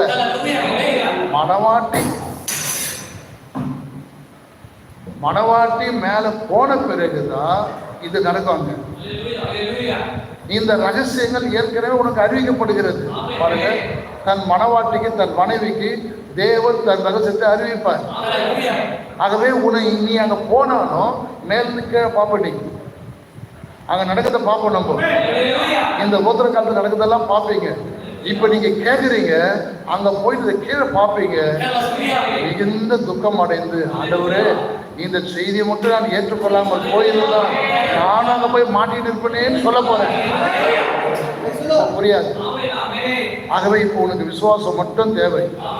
அது என்ன? ஓ அல்லேலூயா, நீங்க கூடி வந்திருக்கிறவர்களே, நீங்கள் அதை பார்க்கிறீர்களா? அல்லேலூயா. இயேசு கிறிஸ்துவை பற்றிய வெளிப்பாடு, அவரது வல்லமை, அவரது வருகை, கடைசி காலம் ஆகியவைகளை பற்றிய விஷயங்கள் எல்லாம் இக்காலம் வரையிலும் முத்திரையிடப்பட்டிருக்கிறது. சரிங்களா?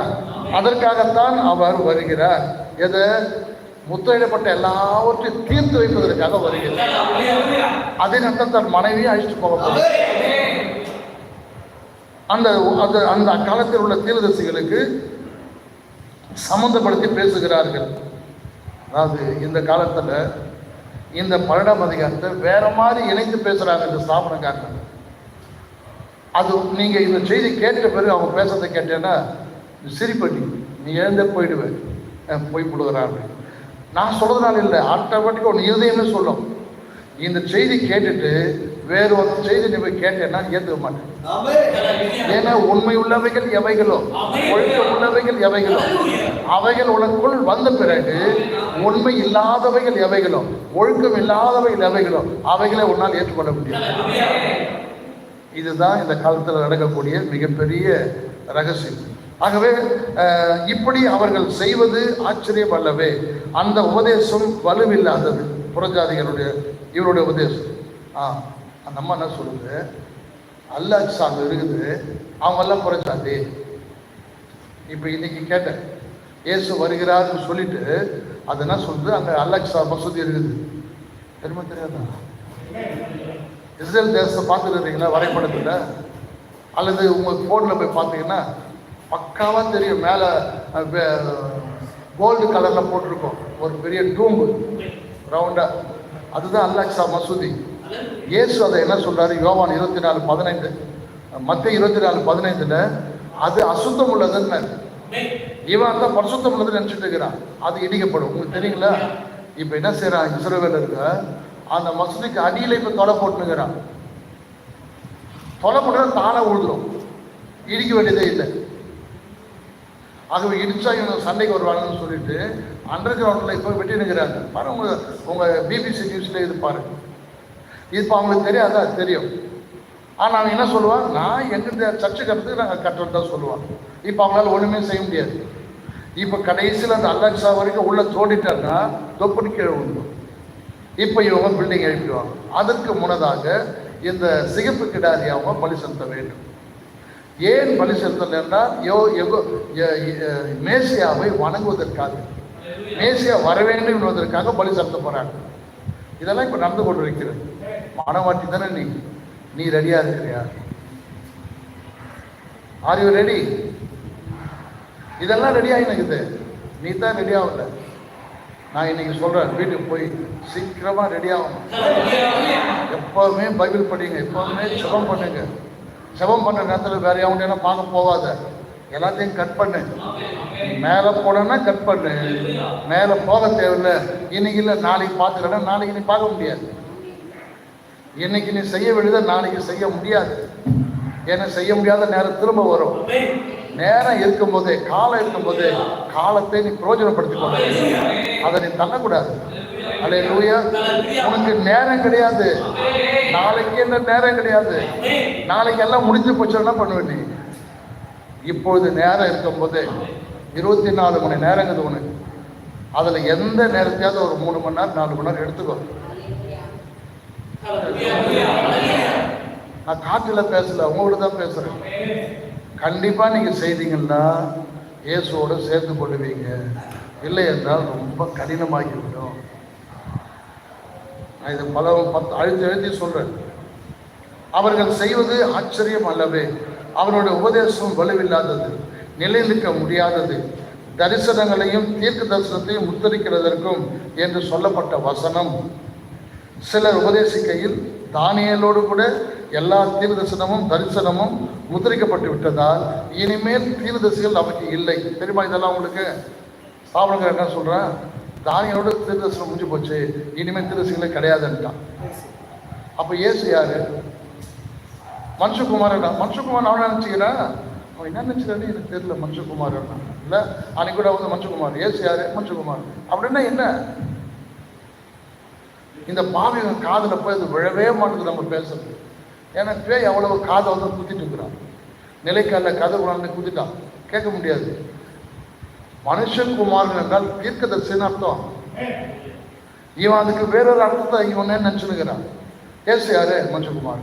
அப்படின்னா என்னன்னு கேளுங்கள. நான் நிறைய பேரை கேட்டிருக்கிறேன். மனுஷகுமாரன் அப்படின்னா என்ன? மனுஷகுமாரன்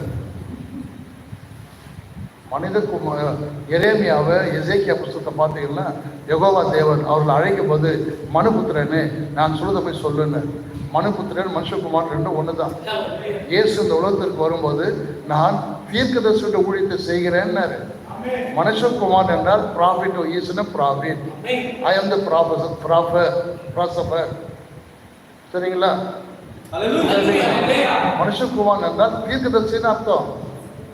இவனுக்கு அந்த வேற மாதிரி எடுத்துக்கிட்டு இயேசு வந்து மனுஷகுமார பிதாத்தா தெய்வம்னுங்கிறார். Right, okay. அதுதான் இவனுடைய நிலைமை. தீர்க்க தரிசனமோ தானியேலுக்கு பிறகு இருக்காது என்று அவர்கள் போதிக்கின்றனர். அது தவறு என்பதை மேலே சகோதரன் பிரணாம் அதை நிரூபிக்கிறார். ஆனால் இந்த தரிசனம் இதுவரையிலும் மறைவாக இருக்கும்படியாக முத்திரையிடப்பட்டு வைக்கப்பட்டிருக்கிறது. அங்கேதான் என்னுடைய விசுவாசத்தை வைத்து தேவன் அந்த 70 வாரங்களை குறித்து வெளிப்படுத்துவார் என்று இருக்கிறேன். ஆமீன். முடிவு காலம் மட்டும் புதைப்பொருளாக வைத்து இந்த புஸ்தகத்தை முத்திரை போடு என்று இயேசு கூறினார். இவ்வார்த்தைகளை புதைப்பொருளாக வைத்து முடிவு காலம் மட்டும் இருக்கும்படி முத்திரை போடு என்று கூறினார். தானியேலின் புஸ்தகத்தில் நிறைய ரகசியங்கள். 2ஆம் அதிகாரத்திலேயே ஒரு பெரிய பொற்சிலையை பார்க்கிறார். தலை வரைக்கும் பொற்சிலையாகவும், மார்பு வெள்ளியாகவும், இடுப்பு பிரான்ஸ் வெண்கலமாகவும், கால்கள் இடுப்பிலிருந்து கால்கள் எல்லாம் இரும்பாகவும், பாதங்கள் களிமண்ணும் இரும்பு சேர்ந்தாக இருப்பதாக நாம் பார்த்தோம். இப்போ இதுவும் நடக்கணும். அநேக வேத வாக்கியங்கள் எல்லாம் ஒரே நேரத்தில் முடிவடைஞ்சிடும். மணவாட்டி போகும்போதே நடந்துடும். இப்போ அதில் ஒரு சிறிய கல், கைகளால் பெயர்க்கப்படாத கல் தானாகவே தோன்றி, இதில் தானியேல் புஸ்தகம் 2ஆம் அதிகாரத்தில் தோன்றி அந்த மலையிலிருந்து உருண்டு உருண்டு உருண்டு சிறிய கல் பெருசாக பெருசாக பெருசாக மாறி பெரிய பாறையாக மாறி எங்க போதும் அந்த அந்த பொற்சிலையின் பாதத்துல போதும். இப்ப அதுவும் நடக்கணும். குறிச்சு வச்சு இதெல்லாம் நடக்கணும். ஆகவே இவைகள் எல்லாம் ஒரே நேரத்தில் சம்பவிக்கும். இத மணவாட்டி மேல போய் தான் பார்க்கும். நம்முடைய நாட்களில் அது நடைபெறாது. ஏனென்றால் அது முடிவின் காலம். நீ முடிவின் காலத்தை தாண்டி போயிடுற. எத்தனை பேர் நான் சொல்லுது தமாஷா கதையா கேட்டு போகாதீங்க. உன்னுடைய கதை தான் இது. நீ மேல போறடைய கதை. ஆகவே வீணா உலக பிரகாரமா உலகத்துல சுத்தி சுத்தி காலையில போய் இந்த பேய் மாதிரி உலகத்தை சுத்திட்டு நைட் வந்து பத்துக்காது. சவம் பாட்டு, பைபிள் வாசி, செய்தி வாசி, நேரங்களை எடுத்துக்கோ. உன் வேலை பெருசு இல்லை, நீ மேலே போறதுதான் பெருசு. உன் வேலை பெருசுனா மேலே போகாது. மேலே போகணும் விருப்பம் கொள்ளாது. இங்கே இருந்து இதெல்லாம் உட்காந்து பாரு. முடிவு காலம் மட்டும் அப்படி இருக்கும். முடிவு காலம் என்பது என்ன? 70வது வாரத்தின் முடிவு வேலை. அப்போது அதிபதியாகி அந்தி கிறிஸ்து வெளிப்படுவான். அப்போதான் இந்த உலகம் மாட்டிக்க அவங்க கையில். ஏற்கனவே இப்போ மாட்டின்னு இருக்குது. பரிசுத்தால் இருந்ததுனால பெருசா அது வேலை செய்ய முடியல. தன் வல்லமை முழுசா காட்ட முடியல. யாருக்கு?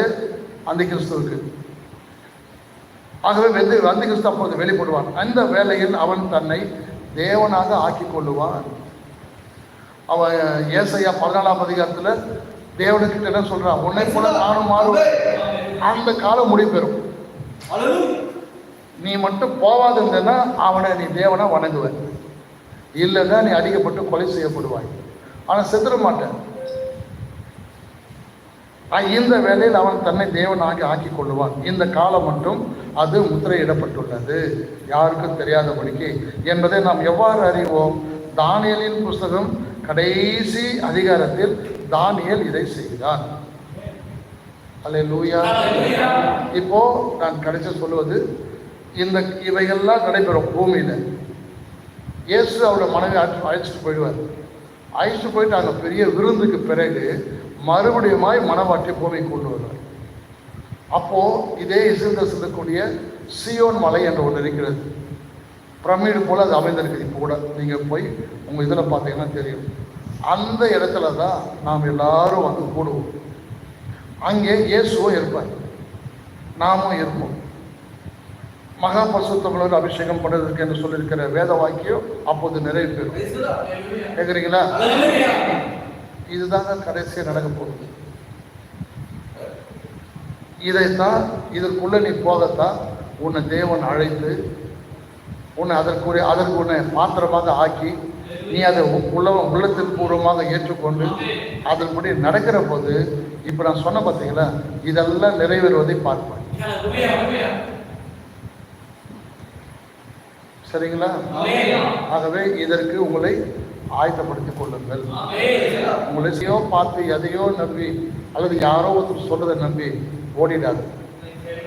உனக்கு தேவன் இதெல்லாம் ஏற்கனவே முன்னறிந்து முன்குறித்து வைத்திருக்கிறார். இதை பற்றி கொள்ளுங்க, இதை புரிந்து கொள்ளுங்க. மீதியான இன்னும் அநேக விஷயங்களை அடுத்த நாம் அதை குறித்து பார்க்கலாம். எனக்காக செபிங்க, சபைக்காக செபிங்க.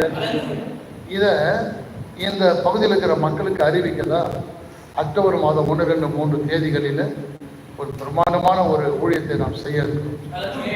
ஆகவே உங்களிடத்தில் நான் சொல்லிக்கினே வரேன், இப்போ சொல்கிறேன். அதுக்குரிய பண தேவைகளை எவ்வளவு நாளும் நீங்கள் கொடுக்கலாம். எத்தனை லட்சம் நாளும் கூட கொடுக்கலாம். அதை நீங்கள் கொடுத்தீங்கன்னா நான் இந்த மக்களுக்கு கடைசியான அறிவிப்பாக இருக்கும்.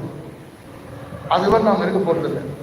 அதை நாங்கள் அறிவித்து அதில் யாரெல்லாம் வருவாங்களோ அவங்கள நம்மோடு சேர்த்து இதற்காக செபியுங்க, இதற்காக பிரயாசப்படுங்க, அதுக்குரிய பண தேவைகளை கொடுங்க. சும்மா கேட்டு போயிடாதீங்க, அதுக்காக பாரத்தோடு செபியுங்க. ஆண்டவரே, நான் இவ்வளோ அமௌண்ட்டை நான் தரணும், நான் அதை விரும்புகிறேன், எனக்கு உதவி செய்யணும்னு கேளுங்க. கர்த்தர் அதற்குரிய வழிகளில் உங்களை நடத்துவார். நாம் அந்த சிறப்பான அந்த கூட்டம் கடைசி முறையாக இந்த அற்புத பதிலை செய்து பிறகு இயேசுவோடு கூட கலந்து போகணும். God bless you. கர்த்தர் எல்லாரையும் ஆசீர்வதிப்பார். செபிக்கலாம்.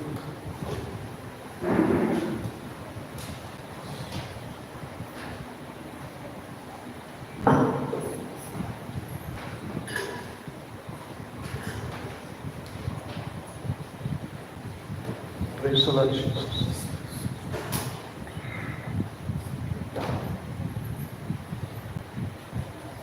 அன்புள்ள தேவனாகிய கர்த்தாவே, நீரோட மனவாட்டை தெரிந்து கொண்டு இந்த கடைசி காலத்தில் லவோதிக்கேய சபையின் காலத்திற்கு பிறகு எங்களை நீர் நேரடியாக 1000 வருட அரசாட்சிக்குள் எங்களை கொண்டு போக போகிறீர்.